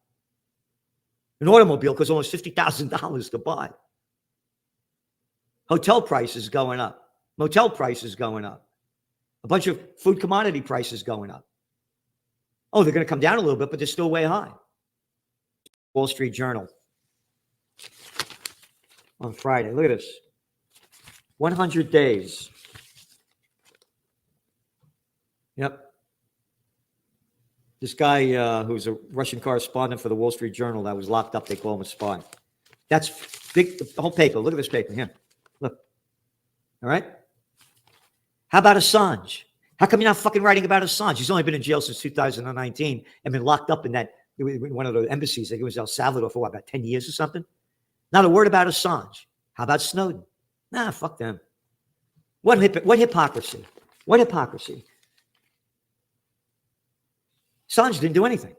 All he did was report stuff. His life ruined. Anyway, here's a good one. Japan gets final approval to release radioactive waste from Fukushima into the Pacific. Isn't that great? Don't worry about it. It won't hurt you. It's fine. You worried about climate change? Anyway, a lot more. Trends in High-Tech Science by Ben Davis. Your daily dose of liberty education starts here. The Tom Woods Show. When the case got started, the only way that they could bring this case is if they had more than just mere suspicion that the government was involved in this. So they must have seen, I don't know, some Freedom of Information emails or something that told them, yes, you were actually named by name in correspondence from the White House. So that's what I'm a little bit fuzzy on. What was it that they initially grabbed onto to say, wait a minute, now we have a smoking gun and we're going to court? Well, one of the biggest smoking guns is actually the hubris of the government, because Jen Psaki, Surgeon General Vivek Murthy, and others openly and publicly threatened to hold social media companies accountable. Even the president did this.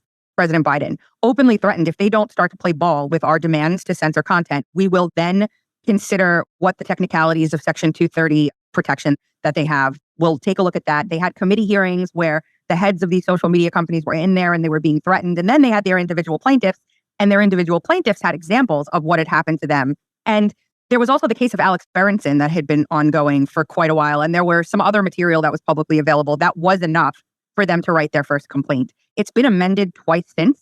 So since the first complaint, and the Twitter files came out and a whole bunch of other information, that complaint has been updated and amended. And then, of course, they started getting discovery from the government, which was a long and storied tale and a lot of wrangling back and forth between them and the Fifth Circuit, because the government had filed a mandamus petition at the Fifth Circuit to try and stop this judge from allowing some of the things he's allowed, and the Fifth Circuit basically shot them down every time. So the initial thing was their hubris, them publicly stating multiple times that they would take action if the social media companies didn't do as they were asking.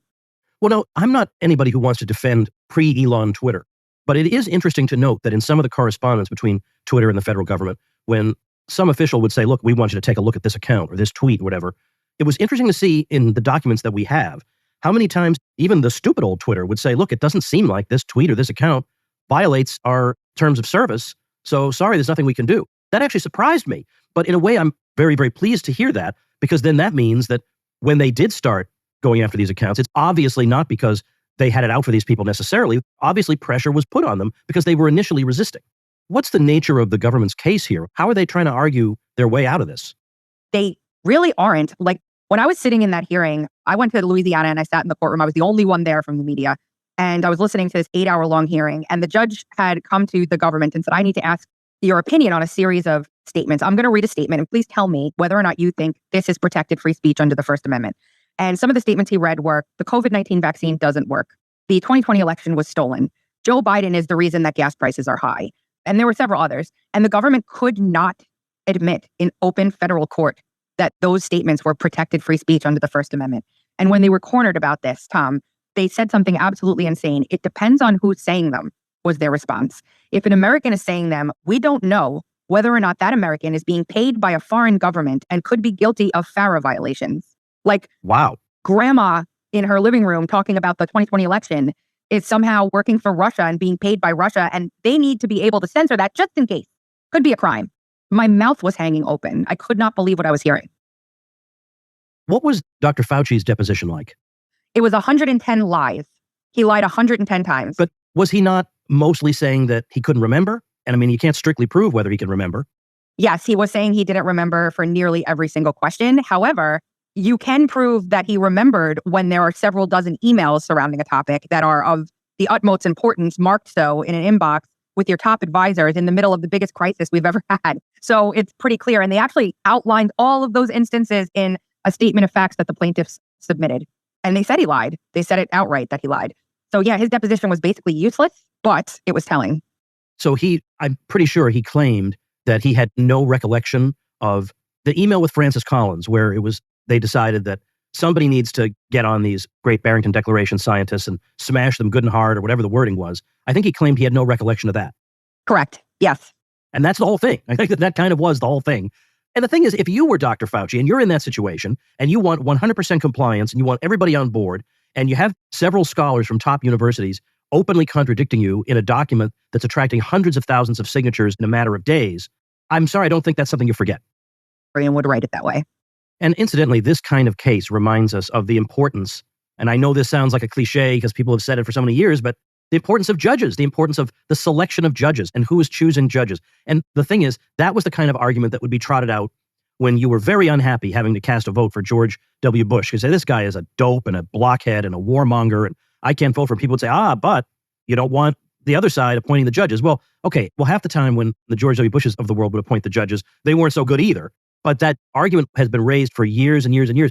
But I think now we really are seeing the significance of and the importance of that argument. It does mean something because at this point we have a country that is so divided. Some of the country thinks it's okay to censor people. Gender ideology has radically divided the country. We've got a sorority that is suing over the admission of a transgender applicant, saying that this is obviously a man coming into our sorority. Well, you can only decide that one way or the other. Either the person can come in or the person can't come in. And that's going to depend on who was appointed to be the judge in that case.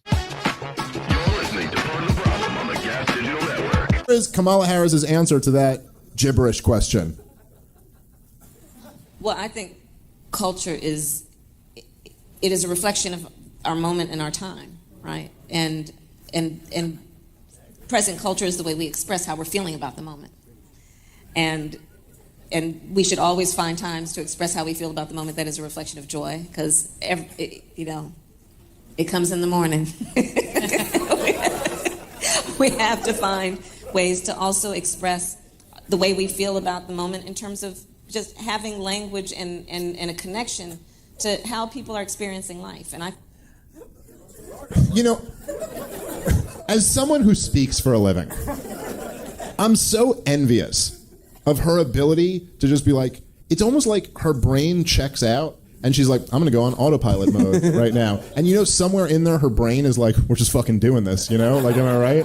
And she's like, culture is just how you feel, and how you feel is what you do, and what you do is how you feel, and that's now in the morning. Like, she's just, like, you're the vice president of the United States of America, and she's just fucking rolling. Like, you haven't said anything, you psychopath. I feel like maybe she's cooler than we give her credit for, and before she goes on stage, she just takes a hero dose of mushrooms. That would at least make sense. Because this sounds like any time you've been with your friend and they think they're like on all the drugs and they've just figured out the universe. This would make, Rob, perfect sense if at the end of that statement she went, I'm sorry, I'm tripping my fucking balls off right now. I'm just sorry. What was the question again? Because I was talking about moments and time and things that you can't comprehend. I'm just saying they found drugs at the White House and everyone's blaming Hunter Biden, a stand-up gentleman, if you ask me. And I'm saying no one's looking this way. But I will say this, and Spike Cohen tweeted something about this the other day. I love Spike, by the way, if you guys don't know who he is. Great all right, a lot of you know. Great fucking libertarian. And he tweeted this, and it was kind of like, in some ways, like the basic libertarian point, but at the same time, sometimes you need to be reminded of that stuff, because you'll like almost get away from it. But really, to me, the story of all of this, which is so crazy, is that, dude, look, cocaine is this powder.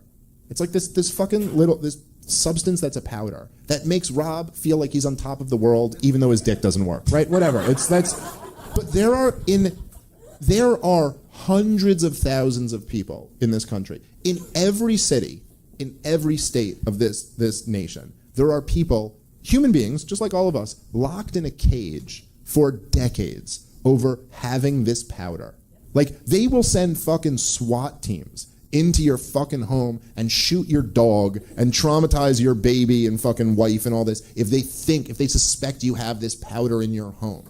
And yet they found this powder in the White House, and there's not like a lockdown, there's not a review of every fucking camera. It's just like, we found it here, shit happens. Like, isn't that fucking insane? Isn't that like the most blatant example of like this two-tiered system where like what they would do to you versus what they would do to their own? Like if as soon as they think it might be someone important who had this, we all know no one's going to jail over this shit. No one's life's going to be ruined. But if it were you, they would fucking like, they would literally drag your kid away from you. Then if you tried to resist, they'd kill you over this shit.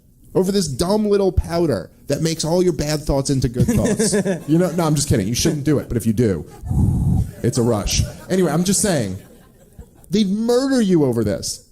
But they'll fucking, this will just be kind of, and that's what's crazy is that there'll be a lot of people like, look, the Dan Bonginos of the world will be like, no, this was definitely a family member and blah, blah, blah. And this, maybe he's right. The progressives will be like, this is a non-story, some visitor, you know, had it or whatever. But really, you're like, no, the real story here is like, how do you guys, the government, get to wage a war on us? And then when it's you, fucking nothing happens. You know what I mean? Like, fuck. That there is now a death penalty. And we passed it a couple years ago. If you are a major drug dealer involved in the trafficking of drugs and murder results in your activities, you go to death. And a number of other severe penalties. We changed the law so that if you are arrested and you are a drug dealer, under our forfeiture statutes, the government can, take everything you own. Everything from your car to your house, your bank account, not merely what they confiscate in terms of the dollars from the transaction that you just got caught engaged. So here's fucking another crazy thing, right? You guys ever heard of the Iran-Contra fucking scandal, right? So literally, this is a few years after that. This is only 3 years after all that fucking shit went down. Maybe a little bit more than that. About a little bit more than that. 5 years maybe after that. So basically, and this is a fact now, right? That Ronald Reagan and George H.W. Bush got caught for sponsoring fucking Nicaraguan drug dealers who shipped cocaine into America. Like, a huge aspect of the crack epidemic was that our fucking government was, so they were fighting the fucking commies in Nicaragua. So the Reagan administration decided they were going to sponsor them. They were going to like support the guys who were fighting the commies. But those guys were drug dealers.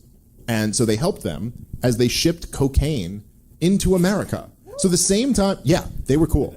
But at the same time, as they were supporting these really cool Nicaraguans, they were launching this fucking war on drugs or ramping it up. And so they're arresting everyone. Oh, if you have a fucking quarter's worth of this shit, you're going to do a fucking 5-year drug sentence. But they were paying the people who were shipping it in.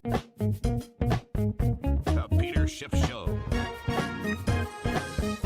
High. So we have had an improvement relative to where we were then. But we haven't gone anywhere near 2%, nor do I think we're going to get to 2%. That's what the market doesn't seem to understand. And I mentioned this in my last podcast, that the dollar was very weak following the weaker than expected jobs report that we got on Friday. And now it's down again today. And oil, as I said, continues to rise. It's been creeping higher all week. It's not up dramatically today. It's up about half a buck, but we're now at $75.22. We were at $68 last week. So we're seeing a nice move up. I think there's a lot of momentum. It's not just in oil. Commodities across the board are having a very strong day. Obviously, the precious metals having a strong day as well. But the point I'm really trying to make here is that the better than expected inflation numbers are actually a catalyst for future inflation to be higher. Anyone who is looking at the recent improvements in the CPI is basically looking in the rearview mirror. They're ignoring what's happening through the windshield, which is the dollar tanking. And in fact, I think if the dollar breaks much more, I think the dollar index is going to make a sharp move from 100 to 90. There's some support down at 90 on the dollar index. And so I would expect that if the dollar does break about 10%, it will stop falling, at least for a while, at 90. I mean, if it doesn't bounce off at 90, then it's in even more trouble than I suspect. I mean, it's in a lot of trouble, but it should bounce off of that level just looking at a chart. But that's a big drop. That's a 10% decline. If we get a 10% decline in the dollar in a very short period of time, maybe the next month or two, that should really ignite a fire in the commodity markets, particularly in oil. I would expect the oil price to shoot above $100 a barrel if we get a 10% drop in the dollar. I also would expect gold to make a new record high. It'll probably move above $2,100 an ounce if that in fact does happen. But the point is, if we get this big break in the dollar, that is going to filter through to the CPI. It's going to put a lot of upward pressure on the CPI because a lot of the downward pressure has come from falling commodity prices, particularly energy prices. Why did commodity prices fall? Well, because the dollar rose as a result of anticipation of a tighter Fed fighting inflation, hiking interest rates. That brought down commodities, which helped bring down the CPI. But now that investors are smelling the end of the hikes and are starting to get a whiff of the cuts, the dollar is getting clobbered. And this is very inflationary because not only is it going to push up commodity prices in general, but a weaker dollar is going to push up all of our import prices. Everything we import is going to cost more. So these record trade deficits are going to go to new highs because the weak dollar is going to make everything we import more expensive. You know, a lot of people try to say that, well, if you have a weak currency, that will reduce your trade deficit because it'll help your exports. Well, it's not really going to help our exports because we don't export that much. I mean, we export food and things like that, but the stuff that we import, we can't produce. So it's not like we could just switch to a domestic source when the dollar goes down and imports get more expensive. We just have to pay more for those imports. It really is amazing that we went over a decade with these sub 2% inflation numbers. It lulled a lot of people and central bankers into a false sense of complacency, and a lot of people expect those days to return. They still don't understand how much of an aberration that was, and they don't understand the extenuating circumstances that made that possible. It was the voracious appetite for U.S. dollars by the BRICS, by China, by India, by Saudi Arabia, by Russia, Japan, which is not a BRIC, but a lot of these countries were gobbling up dollars. That enabled us to export all of the inflation that we were creating. We're not going to be able to do that anymore. We're going to be re-importing that inflation as our trading partners send it back to us. They do that by spending their dollars, by taking the dollars that they had in U.S. treasuries and buying stuff, whatever we got. They're just going to buy it and they're going to bid up the price. Oh, by the way, before I forget, I didn't mention this on the last podcast, but even though that the job number was a big disappointment, the major contributor to jobs, I forget the number, I don't have it in front of me anymore, but it was government jobs. Government jobs was the biggest component of that weaker than expected report. And these government jobs are particularly inflationary. Why? Because when you put people on the government payroll, the government has to pay their salaries. Well, where does the government get the money to pay their salaries? It prints it. It runs larger deficits. That's where the money is coming from. You know, these workers aren't generating profits.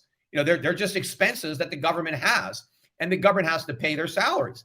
The other problem is they don't produce anything. These government workers are not adding to the pool of goods that people can consume, but they're going to subtract from that pool because they're going to take their government paychecks and spend them. They're going to buy stuff that they didn't help produce with those paychecks. But the bigger picture, again, is that we're not going back to those sub 2% days because this is not just about COVID. COVID really, was kind of like the spark that lit the powder keg. And I talked about that in real time. I talked about the absurdity of that monetary and fiscal policy combination in early 2020. I was one of the few people who was warning about inflation early in COVID when everybody else was talking deflation. Everybody was saying, oh, demand's really going down because of COVID, because everybody's staying at home. I was the guy that pointed out, no, it's not going down. Demand is going up because everybody is getting their stimulus money. People have more money to spend during COVID than they had before COVID. But I also pointed out the fact that we weren't producing. So supply was going down as demand was going up. So that really just it lit the fuse.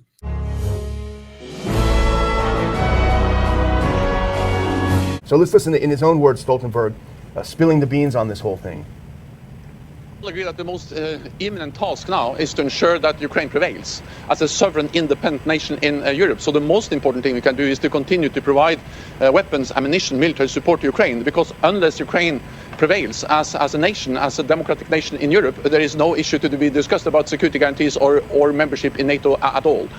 I agree that the most what he's saying, Dr. Paul, is that we're going to keep doing what we have been doing, i.e. providing weapons, that is clearly not working. we're going to do the same thing and hope for different results. Yeah. So that's basically it. That's not a new policy. That's been going on for a long time.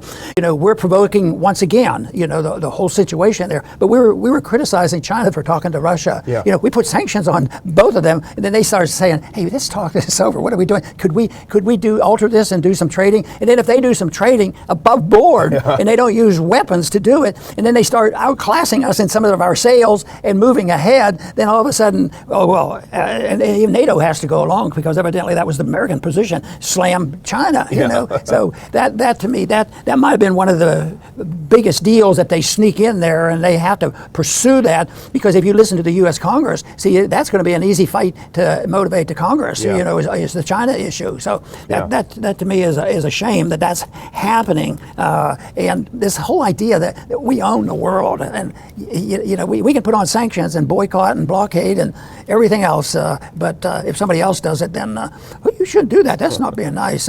We don't like you for that. You're right. I mean, that exposes the whole hypocrisy, because when it comes to Ukraine, then the U.S. says, well, Ukraine has the right to choose its own alliances. If it wants to join NATO, that's fine. But then with China aligning with Russia, they don't have any right to do this. How dare they do this? So, and the rest of the world sees this. They're not a bunch of dopes out there. They know what's going on. So anyway, let's move on to our second story. This is kind of an interesting story, because we saw this on Zero Hedge yesterday. We know the recent Supreme Court decision about affirmative action. A lot of people are cheering that decision, that it is proven to be unconstitutional. Let's put up this next clip, because the reaction among black Americans is kind of interesting. They did a poll right after that, and this is the headline: more black Americans support the Supreme Court affirmative action ruling than oppose it, according to a new poll from YouGov and The Economist. If you go to the next one, this is from that same article. According to the poll, 44% of black respondents said they at least somewhat support the recent rulings in Students for Fair Admissions versus the University of North Carolina and Harvard, which eliminated race-based admissions practices from college campuses. Only 36% of blacks polled approve. So more African Americans are saying, yeah, we don't like affirmative action, than the ones that are saying, yeah, we got to keep it going. That's kind of an interesting development. What this does, it refreshes some people's memory that all this affirmative action is faking. Faking this need, this moral high ground that they have to help people. And there may be some need for that. When there's a policy, like enslaving people, yes, you can specifically state it and say what has to be done. But all this affirmative action and reparations, this gets way out of control. And that's based on the assumption that on a daily basis, it's political power. They can go back 100 years and say, so such and such happened that we have to do this. But it's based on the assumption that the minorities who want or need help for various reasons, they need this help, and they're incapable of doing it themselves. I remember so clearly, Walter Williams, a good friend of mine who's passed away, is a libertarian black economist, which was a great combination, because he could speak to this, and he did. He was always annoyed. He said he would say it in public and just sort of enjoyed saying it. He said, "I don't need a black leader." So, but in a way, there are a lot of black leaders. But if they're leading us toward liberty and less government, they're despised by the so-called black leaders that Walter Williams couldn't stand. Yeah, like Clarence Thomas, how they hate him with the passion. Oh yeah, still. Yeah, they hate him with the passion. The government had to come in and make sure that everybody got to go to medical school that wanted to, especially the minorities. So then they have to give them money, and then they have to give them control. One leads to another. There was a contrivance even back in 2010 to move in this direction. But guess what? I think 1910 is very close to that period we call the progressive era, and that was some of this nonsense. So many of our problems, can be traced to bad government judgment, bad politicians who think more of power and money, and we're facing that. But they're still alive and well. A lot of people are sick and tired of it, and they're waking up and they're rebelling against this nonsense. So that's what we have to encourage: people who believe in peace and prosperity to move in the direction of emphasizing personal liberty. Now I want to look at their more philosophical side. Well, they ask the question, what is the essence or nature of the universe? What is the world stuff? Is it water? Is it air? Is it fire? Is it change? No, they say. Well, now, to understand their answer, you have to know something about their special interests and achievements. The Pythagoreans were really the discoverers of mathematics in any serious way. Now, other civilizations had discovered mathematical knowledge, but the Pythagoreans were the first to discover that mathematics is somehow everywhere. They did a lot of work in mathematical theory. Of course, you know about the Pythagorean theorem, still called that to this day. They discovered many interesting things about the connection of mathematics to musical phenomena, a thing which was absolutely unheard of prior to their discovery of it. They discovered, for instance, that harmony in music, as distinct from noise, is based on mathematical ratios, the length of the string being plucked. They discovered that musical relations can be expressed numerically, which was a staggering discovery. And we, to this day, use mathematical terms to talk about musical relationships, like we talk about an interval of a fifth or a fourth or an octave, which means an eighth, etc. They discovered that mathematics is relevant to astronomy. They uncovered the first hints that mathematical law governs the heavens. They discovered that mathematics is somehow relevant to medicine. They had the idea that physical health consists of the mathematical ratio of the various elements of the body, and that if you have just the right amount of each, you're healthy. But if one grows voraciously and destroys the right mathematical balance, well, today we would say you have cancer. They would say you're sick, you're out of harmony. In a word, wherever they looked, and these are the subjects that are known at this time: astronomy, some hints of it are known, mathematics, music, medicine, they found a fact that had not been known, that somehow or other the distinctive character and action of things is governed by numerical relationships, by mathematical laws, in a word, by numbers. Numbers popped up everywhere, and who would have expected it? Consequently, they did, in effect, what Thales did when he thought water was the key, or what Heraclitus did when he thought change was the key. They seized on their particular thing with avidity and proceeded to make it metaphysical. By a gigantic leap, they generalized. And they said, you want to know what the world stuff is? You want to know what all things really are? All things are numbers. That's their famous fragment. All things are numbers. Numbers are the world stuff. Now, commentators have worked for centuries to try and figure out what could this have meant. Because how can you talk about numbers if there isn't something being numbered? Suppose I point to this glass, and you ask me what is it, and I say it's 6. You say 6 what? How can you have a universe made of quantity without any things being quantified? Well, of course, Heraclitus has a universe of activity without any things performing it. Why shouldn't Pythagoras have his too? But in any event, commentators have struggled to try and figure out what they could have meant. Now a lot of this is speculative because there are no surviving data that would, fragments or documents that would establish it definitely. But some people point out that because we're at such an early stage of knowledge and the Pythagoreans are so primitive, they took the following view. They represented numbers by physical things. For instance, little pebbles arranged. 3 little pebbles would be 3, and 6 little pebbles would be 6, and so on. Or sometimes by dots, the way we have on dice. And so 6 for them meant 6 dots or 6 pebbles arranged in a certain way. In other words, they confused numbers with the physical entities which represent them or symbolize them. And so sometimes when they said all things are numbers, they meant all things are composed of tiny physical particles. So this was like a primitive version of what later became the atomic theory. But the Pythagoreans never developed it. In part, I may say, the explanation of this is simply their orphism, their errant mysticism. Now, they were the real numerological mystics, and they carried that to fantastic length that you wouldn't believe about. Justice, for instance, I believe, if I remember correctly, there was a quarrel among the Pythagoreans as to whether justice was 4 or 9. See, the idea is it had to be a square number because it had to return equal for equal, but whether it was 2 times 2 or 3 times 3, I hadn't decided. Marriage was 5, and I once heard the explanation, but I can't remember it. Love is 8, because love is harmony between people, and the octave is a harmony. Man, if I remember, was 250. Plants, 360. Now, this, of course, is just simply nonsense and does not require deep explanation.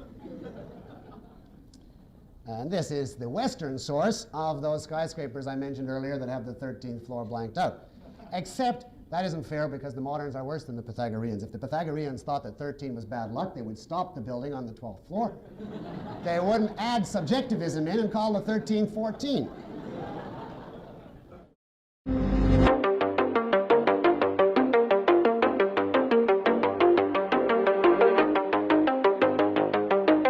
So the G7 leaders said in a joint statement, quote, "Today we are launching negotiations with Ukraine to formalize through bilateral security commitments and arrangements aligned with this multilateral framework in accordance with our respective legal and constitutional requirements, our enduring support to Ukraine, end quote. So the G7 said that each member will work with Ukraine on specific bilateral long-term security commitments and arrangements. So Wallace said, quote, whether we like it or not, people want to see a bit of gratitude, end quote. So a day earlier, Zelensky said, it was absurd, and he just really went after NATO for not giving him what he wanted. And Wallace said that Ukraine had a habit of being ungrateful and treating its NATO backers like an Amazon warehouse. And he was basically giving them advice saying, if you want to get more money and weapons from countries, you should be a little more polite, was essentially what he was saying. But it was interesting. He said, quote, I told them that last year when I drove 11 hours to be given a list, that I'm not like Amazon, end quote. So it sounds like he's talking about when he went to Kiev and, he got there and they just handed him over a list of things that they wanted. And, throughout the war, Zelensky and other Ukrainian officials have not been shy to say, even though they're getting tens of billions of dollars in military aid, they haven't been afraid to say it's not enough. They've said that when Zelensky addressed Congress, and that's what he said. That's one of the things. We're getting artillery. We need more. That's been their message, this whole time. And as soon as they get the things that they're asking for, they move on to the next thing. It was tanks, they got the tanks, now they're after the jets, they got the jets, now they're trying to get longer range missiles, and they've had some success there. So NATO drew 4 Indo-Pacific countries tighter into its orbit on Wednesday as China hit back against the security alliance's eastward march. So leaders from Australia, Japan, New Zealand, and South Korea met with NATO's 31 members in Vilnius. So they were there, and China was on the agenda. So I went over yesterday, the communique really targeted China, and Stoltenberg, just in his press conferences, really went after China as well. So ahead of the talks, Japanese Prime Minister Fumio Kishida said that in the current severe international security environment, the security of Europe and the Indo-Pacific are inseparable. So he says that they are, trying to increase cooperation with NATO. A partnership agreement signed by Kishida and NATO Secretary General Jens Stoltenberg vowed to uphold freedom, democracy, human rights, and the rule of law. So they signed this new partnership agreement. And they're still hoping to get this NATO liaison office that France has so far blocked. But these Japanese officials are speaking to the South China Morning Post, are saying that they hope, they get it down the line. And Stoltenberg was saying that it's going to happen, or that, the idea is shelved, but they're going to still try to do it, is basically what Stoltenberg was saying about it. But of course, China hit out at all this and is telling NATO, stay out of the Asia Pacific.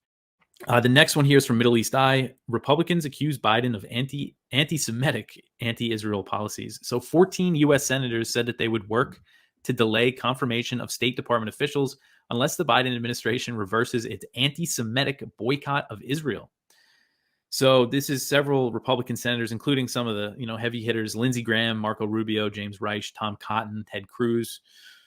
They wrote a letter addressed to Biden and Blinken, and they're really unhappy that Biden, last month, he suspended the transfer of funds for research, science, or technology projects taking place in the occupied West Bank. That was a thing that Trump authorized in late 2022, was allowing U.S. taxpayer funding to be used for projects in Israeli settlements in the occupied West Bank for the first time since 1967. So Biden reversed that, and they're very mad, and they're calling him anti-Semitic for it. It's the original cancel culture here is politicians that don't think you support Israel enough. And they're also mad at Biden for not meeting with Netanyahu, I believe. You can never do enough for Israel for people like this. Your daily dose of liberty education starts here. The Tom Woods Show. So good. Okay, Tom. This is going to be a surprise. Yeah. So his first argument basically boiled down to this. He said, "My first argument is nobody really believes the non-aggression principle." And what he meant by that is, if your principle is you cannot initiate coercion, and initiating coercion includes aggressing against the private property rights of another person, if that's what your statement is, then you definitely don't believe it. Because I'll give you an example. So he gives the example of somebody falls out a window of a tall building, but somehow by his good fortune as he's tumbling down, he grabs hold of a flagpole that's all the way up at the 9th floor. There's a balcony in this case, but go ahead. Yes, balcony, right. Yeah, you're right, a flagpole, you're right. And he manages to grab hold of it, but that's the only thing keeping him from plummeting to his death. But then the owner of the flagpole says, "I don't give you permission to be holding on to my flagpole." And Friedman says, "How many people in this audience would therefore let go?" Of course, nobody would, so therefore you don't believe in the non-aggression principle. That's one. And then a very similar case, it's almost the same case. There's a mad shooter who's out there killing people, and there's a gun right next to you that you could pick up and shoot him with. But you know that the owner of that gun has publicly said that I don't ever want anybody else to use my gun. But yet, I'm virtually certain every one of you would pick that gun up and violate his private property rights to go shoot the crazed killer. So again, you don't really believe in the non-aggression principle. So I hate to. Go ahead. I won't. I was going to summarize your response. Since you were here, why don't I let you make the response? Okay, that's fair enough. That's fine. You know that I believe that our mentor, Murray Rothbard, would have dismissed such arguments by resorting to the old cliche, hard cases make bad law.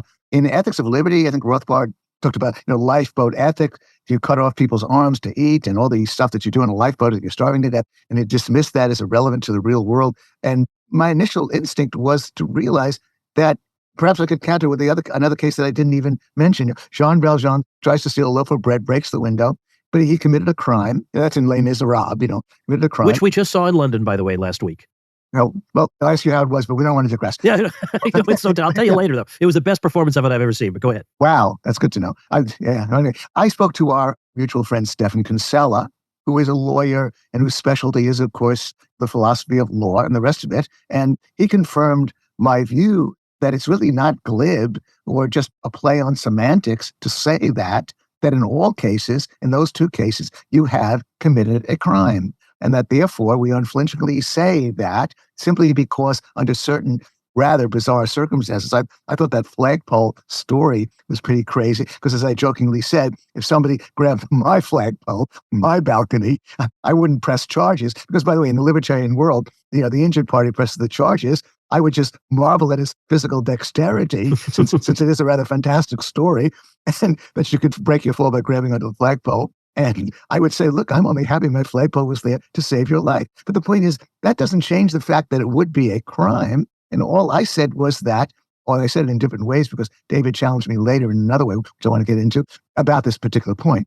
I said that the crime, it's always and absolutely a crime to invade somebody's property. But in certain extreme cases, there are extenuating circumstances. And Stefan kept pointing out, in most cases, the injured party wouldn't even bring charges against the person who committed the crime. That's possible too. So the crime is absolute. The question is, what is the penalty? And in so much of law, the extenuating circumstances are often considered by the judge and jury. Therefore, but then when David later on seemed to be shocked that I said I would commit the crime, he said, well, if you would commit the crime, how can you call it a crime? I said, well, maybe because I'm a criminal. Just because I would commit the crime under the circumstances that he mentioned, that I'm saving the world from extinction. That was another example he had, which is that I steal $100 worth of equipment in order to prevent an asteroid from destroying the world.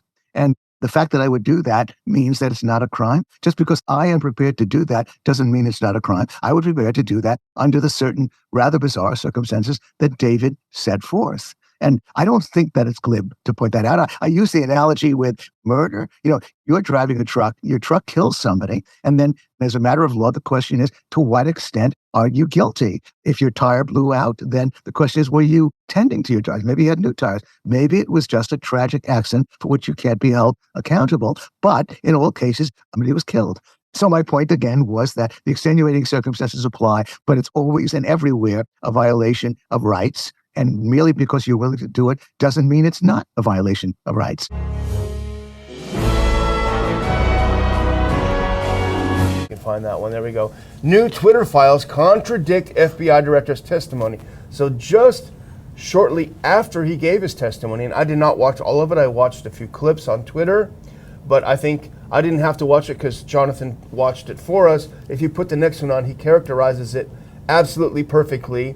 He says, Ray continued to use his favorite testimonial trilogy to dismiss any questions, expressing 1, lack of knowledge, 2, ongoing investigations, and 3, promises of later answers or briefings. And then I highlighted this. He did, however, hold forth in detail after Representative Eric Swalwell asked him about FBI Family Day. So he was happy to talk about FBI Family Day, but literally everything else he was asked about was, and that refers back to the Massey thing I was mentioning, the pipe bombs.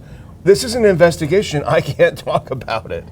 So. Yeah, and on one occasion, the statement was obviously false that he gave, about the FBI. The quote, the FBI maintained a large operation of agents actively seeking the censorship of thousands, as discussed in my prior testimony. Yeah, the same old baloney that they put up with. But this is why. it's a pleasure for me to come across something that Jonathan has written because you feel more comfortable. It doesn't make him perfect, and he doesn't need to declare what his political absolutes are, but he's dedicated to finding the truth. And people who are really dedicated to finding the truth will realize that they're seeking truth and moving in a direction, because perfect truth is not something that people occasionally grab hold of. But he can be trusted. When you read that, he's put some effort into it. Taibbi is in that category now, who the two of them, are two individuals trying to reveal to us exactly what's going on. Put on that next clip. This is what Wray claimed before Congress. He said, "The FBI is not in the business of moderating content or causing any social media company to suppress or censor," end quote. Turley adds. He then added that these companies are not under any pressure in making their own decisions whether they censor people or groups flagged by the FBI. Turley continues. The statement is obviously false. The FBI maintained a large operation of agents actively seeking the censorship of thousands, as you point out, Dr. Paul, as discussed in my prior testimony. And Turley clips in the most recent Twitter files where you saw behind the scenes what was going on that Matt Taibbi, as you mentioned, pointed out. And put that next one up, because Matt Taibbi has discovered something that directly contradicts what Wray says and shows him to be an absolute and utter liar. Now here's Taibbi. He's talking about what he saw behind the scenes at Twitter. He said, in one shot, you can see the FBI asks to remove 3 accounts that gets forwarded to Twitter. Twitter immediately suspends them, the accounts. But more importantly, when there's a glitch and the accounts remain up, the FBI immediately writes back and says, "What's the deal? We just wrote to you. Why is it still up?" So that shows the nature of the relationship, basically that it's not really a collaboration. It's more like somebody reporting to an authority. And he continues, I'm sorry this is long, but it's really important. What happens in these instances, this is Taibbi, in the ones that I was showing, they're just forwarding the names of accounts that they say are associated with foreign threat actors. It's very vague, and Twitter is taking them down before they even investigate. In this case, they later determined they couldn't find anything connecting them to any bad actors. In fact, one of them was from Canada. And so that's the problem. It's not connected. If it's not connected with the crime, they're just asking to take them down because they don't like the profile. Absolutely contradicting, Dr. Paul, what Wray says. The FBI is saying, take these down. Hey, why don't you take them down? Take them down. And again, the implied use of force of the federal government. Yes, and I'm going to repeat what you said because I have that quote right here just to emphasize that. If it's not connected with a crime, they're just asking you to take accounts down because they don't like the people, the profile of them. So it's a terrible indictment of what they're doing to the First Amendment, and it's so apparent now. But you'd think that that this would be waking more people up to it. But well, all we can do is our little effort to let as many people know as possible. Mohammed bin Salman, the head of Saudi Arabia, to Blinken, no to Israel normalization, yes to Syrian reconciliation. And it's a long article. We won't go into all the details, but it's interesting because essentially, in poor old MBS, we haven't really been that sympathetic to him for a long time. But Blinken called him up at midnight and they talked for a couple of hours. That must have been fun. That must have been real neat. But what happened is that Blinken was pushing the Saudis to push that normalization with Israel and to stop being so friendly to Syria. And MBS just said, no, I'm not going to do it. And I think the reason we wanted to bring it up is it just shows how fundamentally things have changed since Ukraine over a year ago. There was a really interesting article, and I don't have the author in front of me, but it was on the publication Unheard, H-E-R-D, which is a good sort of contrarian. But it was talking about how what's happening now is very similar to the really fundamentally changing 1848 revolutions in Europe. And what we're seeing is that kind of world revolution. And I think this is an example where you had the Saudis getting closer to the Israelis, reaching rapprochement, and then all of a sudden the U.S. blows this whole Ukraine thing up, and you see everything changing. The Saudis with the Iranians, the Saudis recognizing the Syrians, inviting them to their events, and snubbing the Israelis now, forgetting that, and even making peace in Yemen. So it's a fundamental shift. Now, in part, besides these other features, there is a crucial point disguised in this primitive mystic statement. And the crucial point is the vital importance of mathematics in discovering the laws of the world. The vital importance of mathematics in discovering the laws of the world, in making sense of the universe. Now, today, people take this for granted. You understand that modern physics would have been impossible without the discovery that physical laws have to be formulated in mathematical terms. Well, this discovery actually develops from the Pythagoreans. They're the ones, although they didn't discover any laws, they're the ones who discovered that mathematics was the keystone. For instance, Kepler in the modern world, in the beginning of modern science, the man who discovered the first mathematical laws of planetary motion, couldn't find them for years.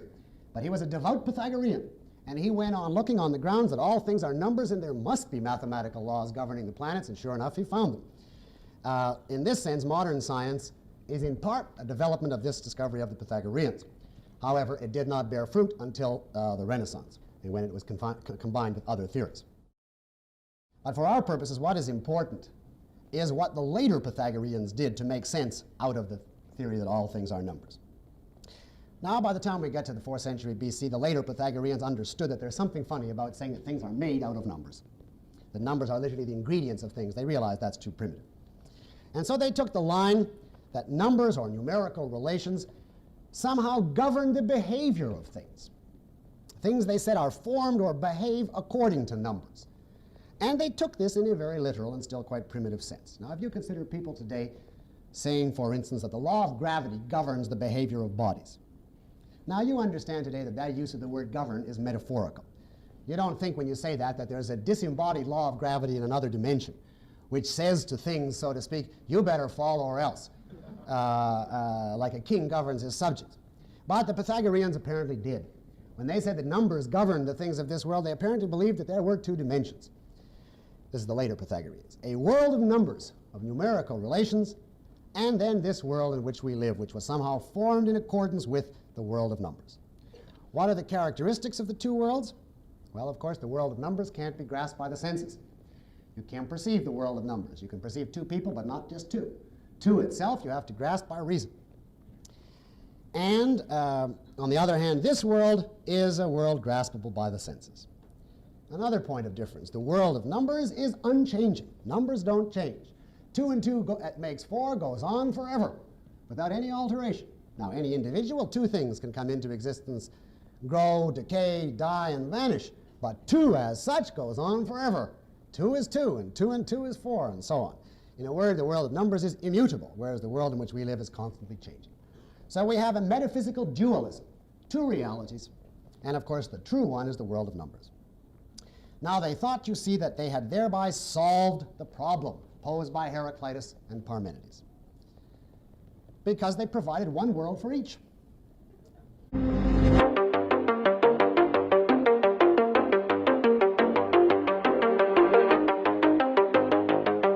But the House on Thursday night at about just before 11:30 p.m. Eastern Time, they voted down an amendment to block cluster bomb shipments to Ukraine. So this was an amendment to the 2024 National Defense Authorization Act. It was led by Representative Marjorie Taylor Greene, Republican from Georgia, and it failed in a vote of 147 to 276. The amendment received support from 98 Republicans and 49 Democrats. I'll put the roll call into this article when it's available so you can see how your representative voted. I'm curious. I didn't look yet to see which Democrats supported it. I'm guessing it's, a lot of the progressives. But the night before the vote, so this is where things get a little strange. So if you remember, I covered the original amendment was introduced by Democrats, Rep. Sarah Jacobs, and that would have banned the transfer or export of cluster munitions to all countries, not just Ukraine. So the House Rules Committee, the Republicans on the House Rules Committee, late Wednesday night or early Thursday morning, they voted to get rid of that amendment. And then they added this one, which was led by Marjorie Taylor Greene, and narrowed it down to Ukraine. And I think this was less likely to get Democratic support because they kind of made it a bill not so much against cluster bombs, but against specifically cluster bombs for Ukraine. So they kind of made it an military aid for Ukraine bill. And they made Marjorie Taylor Greene the leader of this. And, whatever you think of her, she is a pretty divisive figure in Congress. So I think this definitely hurt its chances to get support from Democrats. On the other hand, it could have gotten more support from Republicans this way. That's what Thomas Massie, who's on the Rules Committee, that was his argument. But I don't know. I think it could have gone a lot further with the original amendment. But that's where we're at. And even if the amendment passed, it wouldn't have blocked the current shipments of cluster bombs. They already started arriving in Ukraine, and I'll get into that in the next story. And this is the NDAA. Again, this is the 2024 military spending bill. So the House still has to pass their version, and then the Senate has to pass their version, and then they negotiate. And usually during that negotiation process, they kind of get rid of all of the amendments that try to rein things in. And then it wouldn't be until probably towards the end of the year that this actually becomes law, that it actually reaches Biden's desk. So by then they could ship hundreds of thousands or millions of these cluster bombs to Ukraine. And that's another reason why, another argument for, making it more broad, making it banning sending cluster munitions anywhere. Because again, all the cluster munitions that the US has right now could be in Ukraine by the time this NDAA becomes law. But again, it doesn't matter because it was voted down. The House also voted down amendments that were put forward by Green and Rep. Matt Gaetz to reduce funding for Ukraine. One amendment from Green would have cut $300 million in military aid for Ukraine that's packed into the NDAA. That's the $886 billion NDAA. That failed in a vote of 89 to 341. Only Republicans voted in favor of that. And Gaetz put forward an amendment that would have cut off all military assistance for Ukraine. And that measure failed in a vote of 70 to 358. So that failed pretty badly. But it's still interesting. 70, it's all Republicans, that there's 70 Republicans willing to vote to completely cut off Ukraine. Here, Biden activates 3,000 reservists for Europe. So this is a little concerning. President Biden on Thursday signed an executive order allowing the Pentagon to mobilize 3,000 reservists for deployments in Europe, where the U.S. military has significantly increased its presence since Russia invaded Ukraine.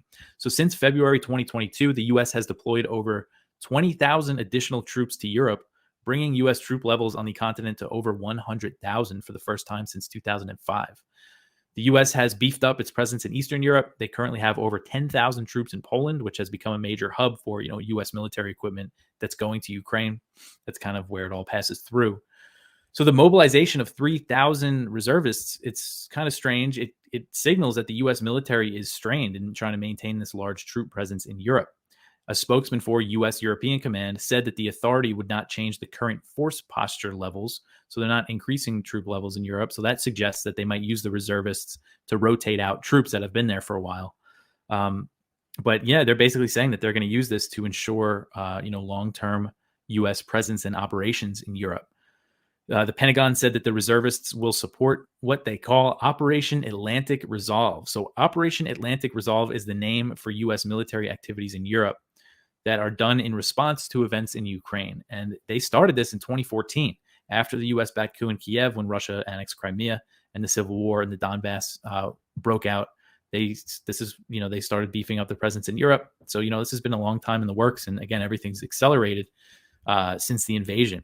So, 3,000, troops isn't many, but calling up reservists for this reason, it's concerning because, if things get really hot between the U.S. and Russia or between the U.S. and China or both at the same time, if they have to already call up reservists for this now, it's definitely makes you worry about, a potential draft or something like that.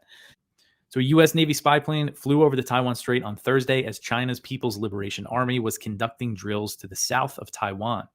The U.S. Navy's 7th Fleet announced the flight of the Navy P-8A Poseidon, and Taiwan's defense ministry said that the plane flew on the south side of the median line, which is an unofficial barrier that separates the two sides of the Taiwan Strait. China said that it tracked the U.S. aircraft and accused the U.S. of hyping the incident. A spokesperson for the PLA's Eastern Theater Command, which is the Chinese military command responsible for the area, Taiwan Strait, and the areas around there. The spokesperson said, quote, "The troops of the PLA Eastern Theater Command have tracked and monitored the U.S. aircraft in the whole course and handled it in line with laws and regulations," end quote. So the U.S. frequently sails warships through the Taiwan Strait, and China views those transits as, provocations. Surveillance flights have been less common. U.S. flights over the Taiwan Strait are not as common as the ships, but they're becoming more frequent. The last known U.S. flight over the Taiwan Strait took place in April. Taiwan's defense ministry said that PLA ships and planes conducted a third day of drills on Thursday. So they are conducting drills to the south of Taiwan. But the ministry said that they also detected Chinese aircraft crossing the median line, which the Chinese military used to avoid crossing that line. But since Nancy Pelosi went over to Taiwan last year in August 2022, so it's almost been a year since she made that trip. Since then, China has kept up the military pressure on Taiwan, and they're, kind of using it as a way to respond to the U.S.'s growing military and diplomatic ties with Taiwan, just in general. Here's Gerald Salenti with today's trends in the news. Was, the inflation numbers are coming out and they're not as bad as they thought they would be. So what does that mean? Well, the Fed's expected to raise interest rates 2 more times. Will they now that inflation's going down? But is inflation really going down? Let's see. Labor Department measures. In June, rents are up 8.3%. Oh, wait a minute, but consumer prices were down 0.2%. So the rents will keep going up. Equivalent rent was up, rents were up 8.3% from a year earlier. Oh, used car prices came down. They slipped 0.5% in June. Oh, in April, they were up 4%. So what's this fucking bullshit that inflation is going down? Oh, housing prices went up, over 40%? They keep going up over the past, from when they started the COVID war? Yeah, things are going down in price a bit on some areas, but inflation is still way high. So that's why you subscribe to the Trends Journal, because this is nothing more than bullshit. Total fucking bullshit that inflation's going down. Yeah, it's going down in some areas, but it's still high across the board.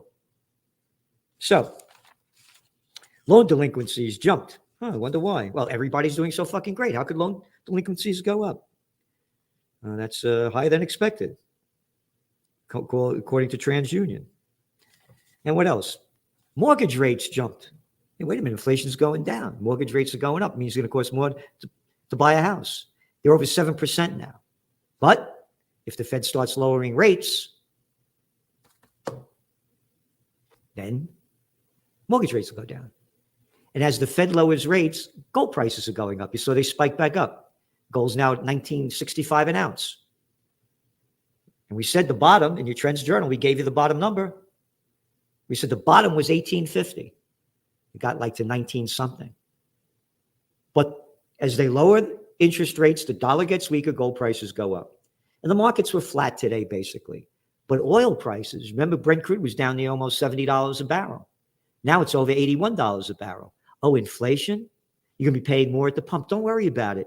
Bidenomics, everything is okay. Court clears Microsoft deal. $75 billion purchase of game maker Activision. No monopolies here. The bigs fucking own everything. I go to Home Depot, Lowe's, because all the local hardware stores, I go to one down here, Herzog's, but I go for other stuff they don't have there. And my heart breaks when I see the people working there. What the fuck are you going to school for? He's paying, about $180,000 to send somebody to school from kindergarten to 12th grade. And you get a fucking job at Target, Lowe's, Walmart, Staples, CVS, FUCK. Look at the fucking shit going on. And all you little fucking shitheads that say, watch your language, go fuck yourself, or go suck somebody's whatever. You're in a fight for your fucking life.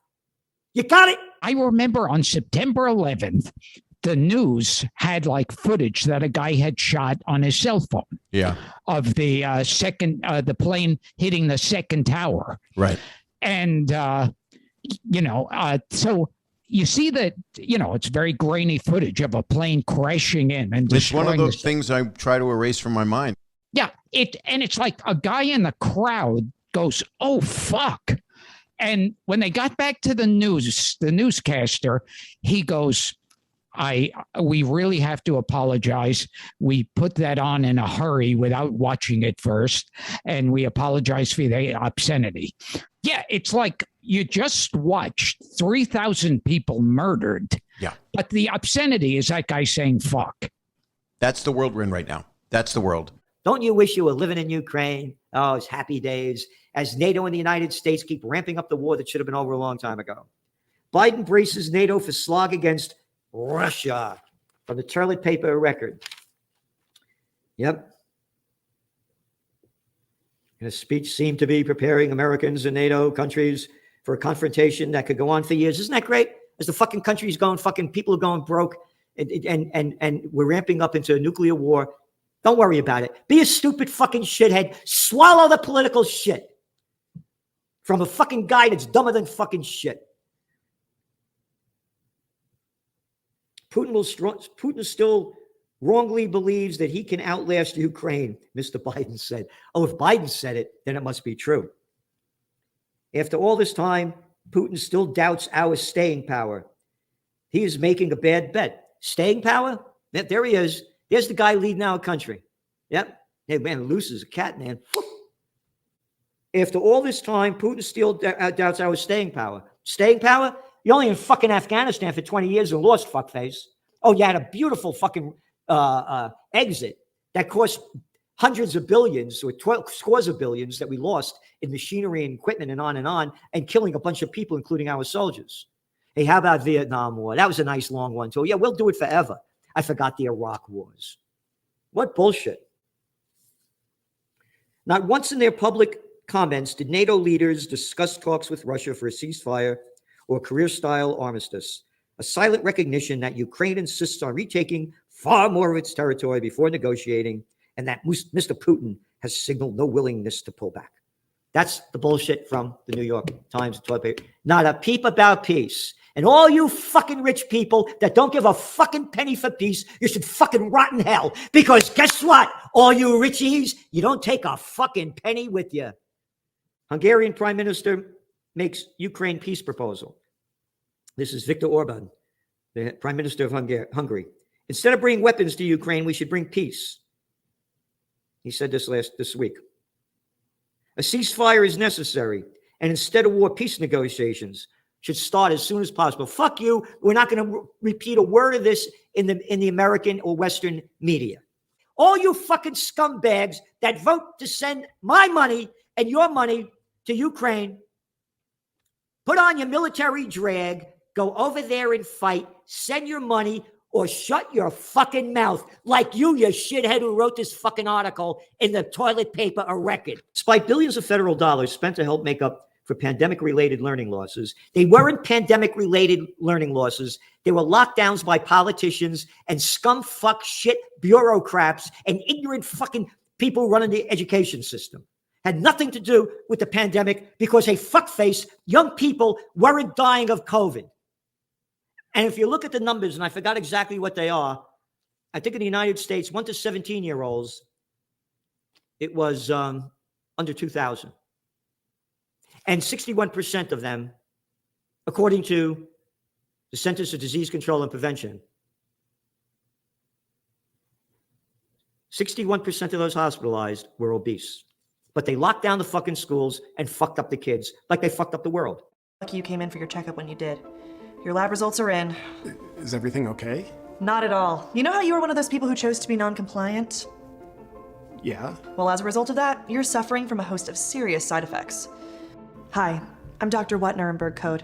And for the past 3 years, my colleagues and I have been seeing some unprecedented health issues, particularly in those who for some reason chose to defy the medical science and chose not to comply. We're seeing abnormal side effects from their choice. I'm so scared. I don't know what's happening to my health. Serious side effects? Like what? Well, for starters, you have absolutely no heart inflammation. What? It's bad. You've got none. It isn't normal. Is this because I chose not to get the... Yes. Oh my god, I'm such an idiot. I didn't know about these side effects. We tried to warn you, dummy. My name's Gilbert, and for the past several years, I've chosen not to obey the demands of those who know better than me about what's good for me. Now I'm paying the price for that choice. We don't even know how to help these people. And that's not all. There's more? You're also showing signs of no blood clots. I can't believe it. Like, none? 0. You've compromised yourself to a place where you're not at risk of having a stroke at any given moment. I don't know how I could have been so irresponsible. I should have listened. I feel like all this is my fault. Yes it is. You did this to yourself and you deserve it. To say I have regret is an understatement. I've brought all these abnormal health conditions on myself, mistakenly believing that I might know what's best for me. If people like Gilbert just listened and complied, they wouldn't have to deal with all these side effects. How long do I have to live? I'm afraid it looks like a full lifespan. What am I gonna do? Beats me. I'm just a doctor. I'm not Bill Gates or anything. And with all I've got going on, do I also have the virus? No, you have antibodies built up for it. Something called natural immunity or something like that. So you don't have to worry about that. Wish I did have to worry about that. I've been saying all along that these heathens should be thrown in jail. I am a heathen. And now, with all the side effects they're having to endure, not only does that prove that we were right and they were wrong the whole time, but now they have to suffer. And I'm happy about that. Wait a minute. My brother didn't die suddenly. Do you think that could have been caused by him being non-compliant too? It's hard to say for sure, but probably. Young people have been dying suddenly for all of human history. Then all of a sudden, a few years ago, something changed and now people aren't dying suddenly. So I would say it's probably from what he chose not to get. I'm so stupid, and I probably put countless lives at risk for being non-compliant. Factually speaking, you literally killed thousands of people. I made a call. The cops are on their way. There are many compliant people who are dying simply because Gilbert didn't comply. Scientifically speaking, that's how these things work. I just wonder where all the bodies are. Literally a serial killer. We're seeing a dramatic uptick in homicides these past few years. Murder weapon, non-compliance. I think I speak for all the non-compliant people out there when I say, I have so much regret about not getting it. Now for your physical, did you want the prostate exam or a pap smear? Let's go with the pap smear. Your daily dose of Liberty education starts here. The Tom Woods Show. First of all, I know for a long time that you were cheering the kinds of things, maybe not everything, but a good number of the things that Ron DeSantis was doing in Florida. And you were a big supporter of his and saying that this is a much, much better direction for the GOP than the usual strategy of lie down and die. But I wonder, has that changed at all for you? Or are you in the DeSantis camp when it comes to the presidency or what? Well, there is, I think, an interesting distinction where DeSantis' leadership at the state level, I still think, is the best model out there in terms of achieving significant wins in the policy arena. I think what he's been doing in terms of bolstering state sovereignty against the biomedical security state, against the state-run universities, going out against central bank digital currencies and the like, I think that model is the most interesting thing that has happened in conservative politics, if we accept that label, in a very long time. And there's nothing that this campaign does that can shake where I see our results from that level. It is interesting, though, watching this kind of scale nationally. For one, there's a whole other set of questions that come with national policy, Ron DeSantis and foreign policy, and I think that's actually a major issue for a reason I'll get to later. But ultimately, though, if you're going to enter this arena, if you're going to take on the king, where Trump as a figure has such a unique pull towards the loyalty of the base, and we could sit here on the side and say, well, how can anyone be loyal to Trump after COVID, after all this spending, after appointing a whole bunch of swamp hacks into it? All these are valid criticisms. But to that rank and file conservative base voter, we're seeing that Trump still has 50+% of that loyalty, which has only been strengthened as a result of the various indictments against Trump and all these various attempts that people see as trying to take down their icon. So DeSantis enters this environment where we all know it's going to be a very difficult campaign. And you see the way that he is navigating this arena. And it's leaves someone like me who, again, can make a policy case for DeSantis, trying to figure out what is he doing. Because it's kind of interesting, a lot of the energy that I would have thought DeSantis would have tapped into, particularly the way that the COVID issue has awakened people on various corruptive aspects of that entity, a lot of that's being drifted over to Robert F. Kennedy Jr. And you can see in the contrast those campaigns, DeSantis is running a very tightly controlled campaign, not a lot of questions, not a lot of long-form interviews outside of sort of very loyalist audiences, whereas RF Kennedy Jr. is out there willing to go on Dave Smith's show, willing to go on Joe Rogan, talk to Ron Paul audiences alike. And so I think that DeSantis' I think there might be an element where they are trying to overcompensate for DeSantis not having the charisma and the personality. But in doing so, his campaign seems like a status quo campaign aesthetically. Looks like some mix of Scott Walker or even a little bit, I think, of some of the troubles that Rand Paul had trying to placate the establishment while still trying to keep his father's sort of base. And it's kind of creating a dynamic where you're not seeing people rush to this exciting new thing, but rather kind of appreciate the unique theater that you get with the Trump show. That Florida was worse than New York, as Trump continues to spout. I don't think they quite follow him on that. They can say, oh, it's Trump being Trump. But they've done a great job of boxing that, where people that have respect and appreciation, who were big DeSantis people just 8 months ago, now are convinced that he is someone that can't be trusted. Now, the irony of all this is that Kevin McCarthy is someone that Trump still brings into the Oval Office on a regular basis. Paul Ryan was made Speaker of the House after Trump's endorsement in 2016. Karl Rove, he handed over his 2020 campaign to. His campaign manager supported Ronna Romney as RNC chair in some of the inter-party battles, right? And so the thing is, though, is that all this record, it doesn't matter to people that have this emotional connection there and view Trump as a victim in all this and have this underlying suspicion of anyone who looks like a politician. I think DeSantis' biggest failure, though, and it goes back to the foreign policy issue, is that he is someone whose entire argument for the campaign is one of merit and intelligence. And so he talked about him not really having a campaign that's showing it off the same way that Robert F. Kennedy can talk about what he's really passionate about.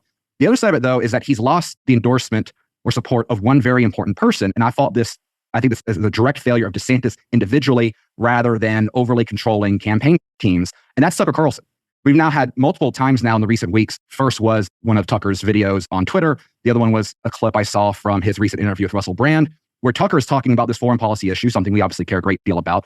And it's very clear that Tucker Carlson believes, or at least is telling people that he believes, and I don't think he's a disingenuous guy on this issue, that he thinks that Trump is the only guy on the Republican side. I don't know if he considers Vivek Ramaswamy as a real candidate or not, but he clearly does not think that DeSantis is dependable on the foreign policy issue. He hasn't said that explicitly, saying, that war hawk DeSantis, but it's clear with the way that he talks about Trump within this field that he sees DeSantis as part of the problem and not part of the solution.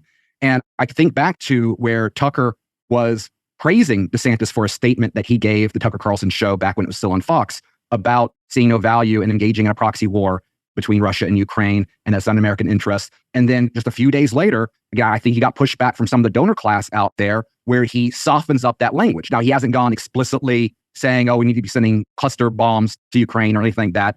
But there's been a clear attempt to sort of dance around some of these issues that donors, for whatever reason, are very motivated by.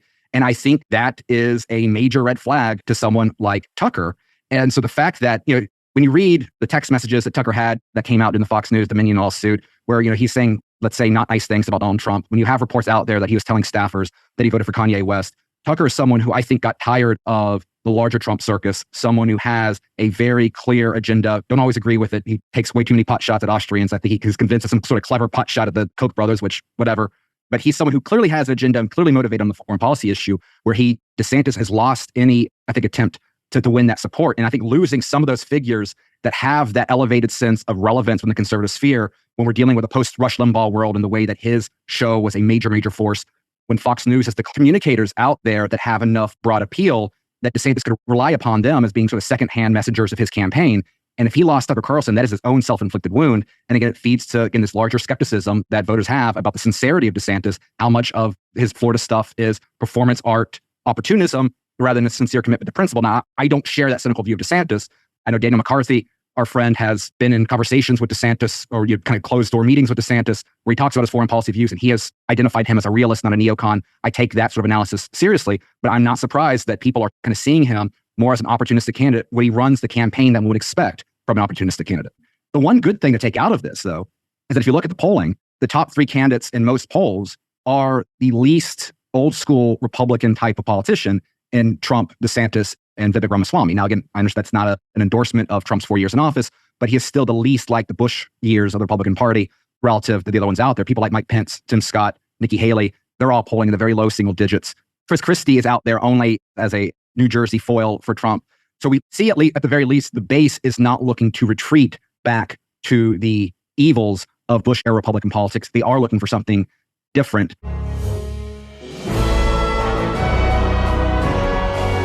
So this is interesting times, but very, very dangerous. And we're in this transition. They've talked about a world cryptocurrency, digital currency, which is another indication that there's competition, but it hasn't been much positive conversation.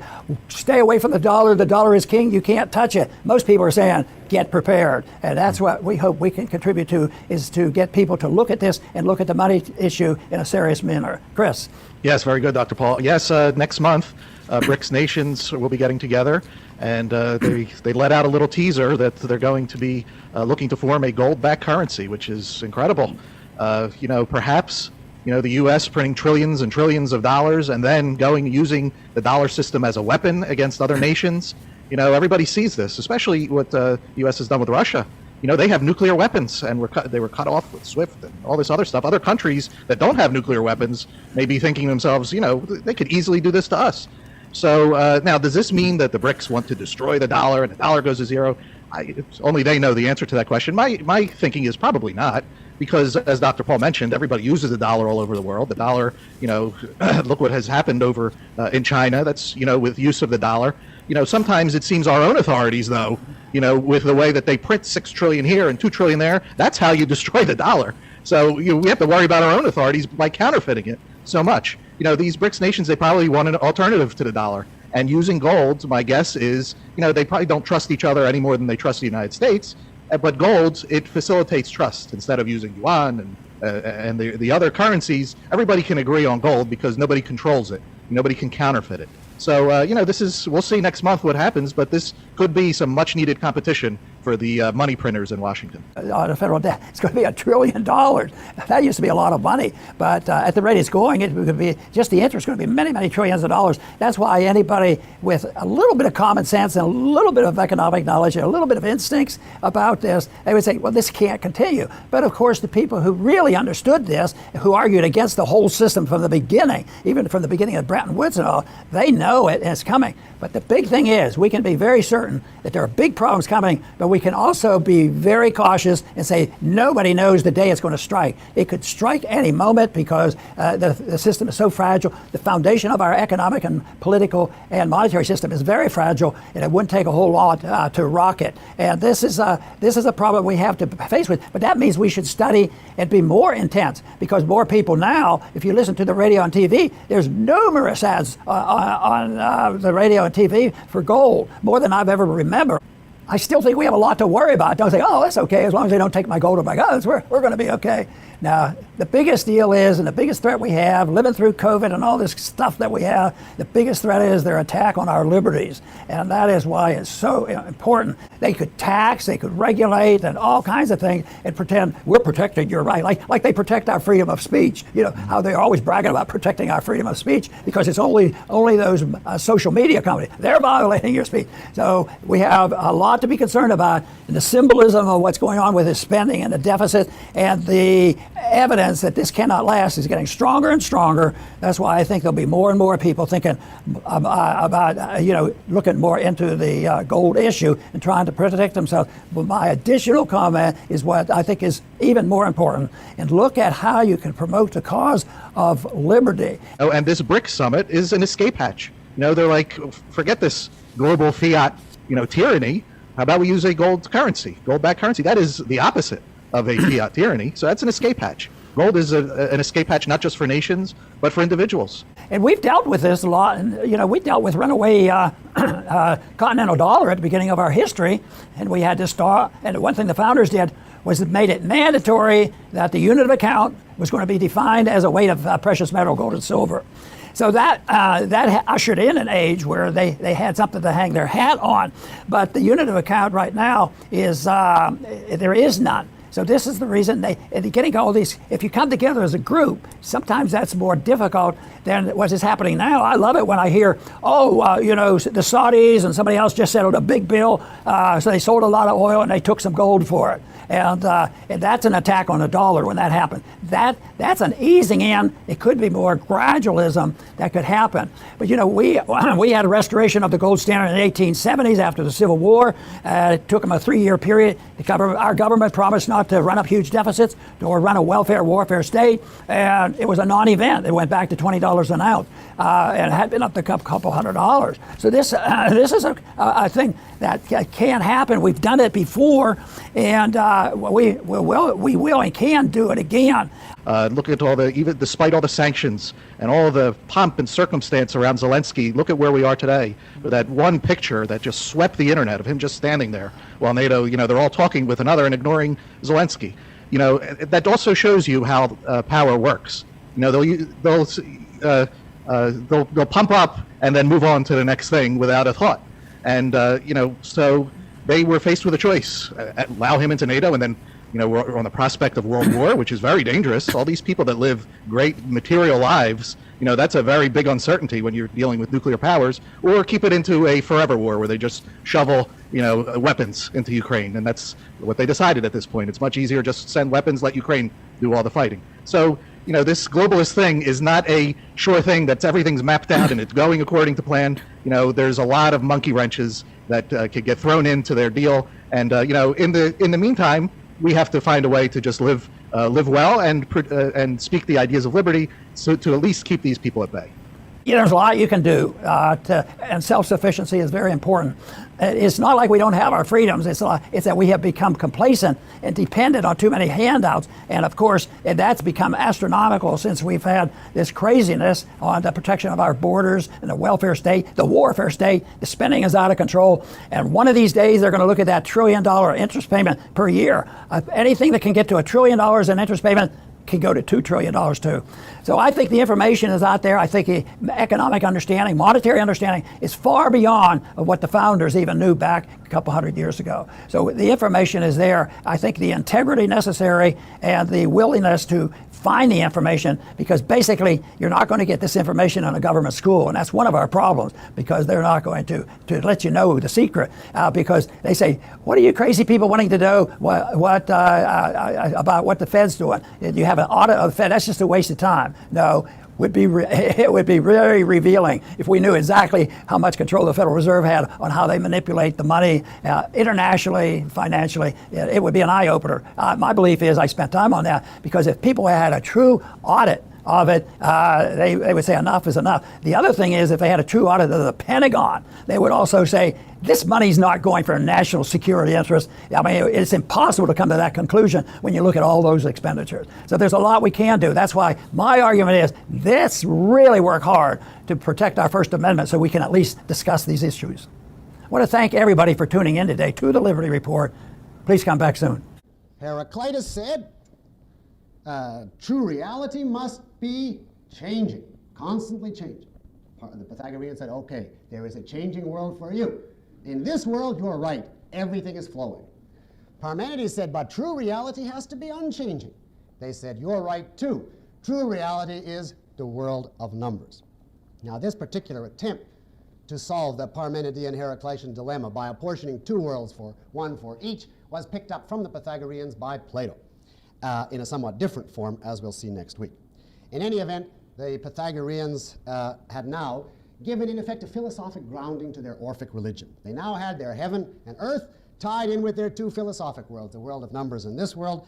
They had a philosophic basis for their soul-body opposition. They had, so to speak, synthesized their religion with their science, and they were happy. Now, a few last points to mop up the Pythagoreans. No, I didn't mean that pejoratively, but one legacy in epistemology of Pythagoreanism is the view that to be true knowledge, something must be mathematical, that only mathematics qualifies as true knowledge. Now, that is a common view among a certain type today. There's a type who gives off what I guess you could describe as a Pythagorean aura, not to say odor. And that aura is expressed in the fact that if you do not give him statements with numbers in them, he will not accept them as scientific. If you tell him, for instance, that human beings need self-esteem, that is, quote, vague, qualitative, unscientific, inexact. But if you say they need 3.9 units of self-esteem and they need an extra 0.4 every time they commit 1/8 of an act of immorality or something, then that makes it mathematical. Now, that's a legacy of the Pythagorean number fixation. In regard to ethics, of course, the major legacy left by the Pythagoreans was the mind-body, the soul-body dichotomy, which they are the founders of in Western philosophy, and the idea that the ultimate goal is to escape from the body and have the soul be pure. Now, the development of that we will see in Plato, who got it from the Pythagoreans. You may ask, well, why didn't they commit suicide if they were so anxious to escape the body? And they had an answer to that. God giveth and God taketh away. In effect, you belong to God. And if you commit suicide, I'm parroting, but the idea is you're violating God's property rights. It's up to him to decide whether or not to let you come home. Well, what should you do while on earth? Well, as we say, you should purify yourself by withdrawing from the physical. Well, how are you going to do that? Now, here the Pythagoreans made a very famous observation. They distinguished three types of men who come to the Olympic Games. And I want to tell you those three because it was picked up later by Plato and became the basis of a whole theory of human psychology. Three types of men ranging in a hierarchy from the lowest to the highest. Now, the lowest is the one most directly involved with the physical. The guy who comes to make money, for instance, to buy and sell popcorn. The lover of gain, the man obsessed with the almighty drachma. That's the lowest. But above the lover of gain, there are the athletes. And they are motivated qua athlete, not by the, according to the Pythagoreans, not by the desire for money, but for something somewhat more spiritual, namely honor, fame, triumph, glory. Now, they're still materialistic to an extent because they still want their fame and glory in this physical world, but at least they're not, so to speak, wallowing in the crude physical, and so they're one rung higher. And then there is the third type, the type most detached from the physical world, the type that doesn't want money or fame, etc. The people in the stands, the spectators, who simply want to look out and see what's happening. The ones who have Selene for Sophia, who simply want to acquire knowledge in a completely disinterested way. Now, those are the ones, if they're properly disinterested, who are cut off from the physical world, and they surely are. And therefore, the Pythagoreans preached the supreme importance of knowledge, but it had to be disinterested knowledge. The supreme importance of philosophy and science, but divorced entirely from any physical, practical consequences or action regarding life on Earth. They preached philosophy, science, knowledge as a religious right, as a right of purification of the soul, so long as it was disinterested, non-commercial, and non-materialistic. And this, of course, is the earliest severing in Western philosophy of knowledge from life. It's the idea of knowledge as an end in itself. Now, you'll see what happens to this and to the whole Pythagorean view of three types of human beings in Plato, where it develops into a full-blown psychology and ends up with the view that there should be complete communistic dictatorship. That, however, is all we're going to say about the Pythagoreans. They are the first two-reality school that we've met in a major way. And in this sense, they are the oldest religious supernaturalistic school in Western philosophy. As we continue, we're going to trace the line from the Pythagoreans to Plato to the whole Christian axis. But all of it, including the mind-body opposition, the yearning for an otherworldly immortality, the scorn for this life on earth, goes back originally to the Orphic Pythagoreans.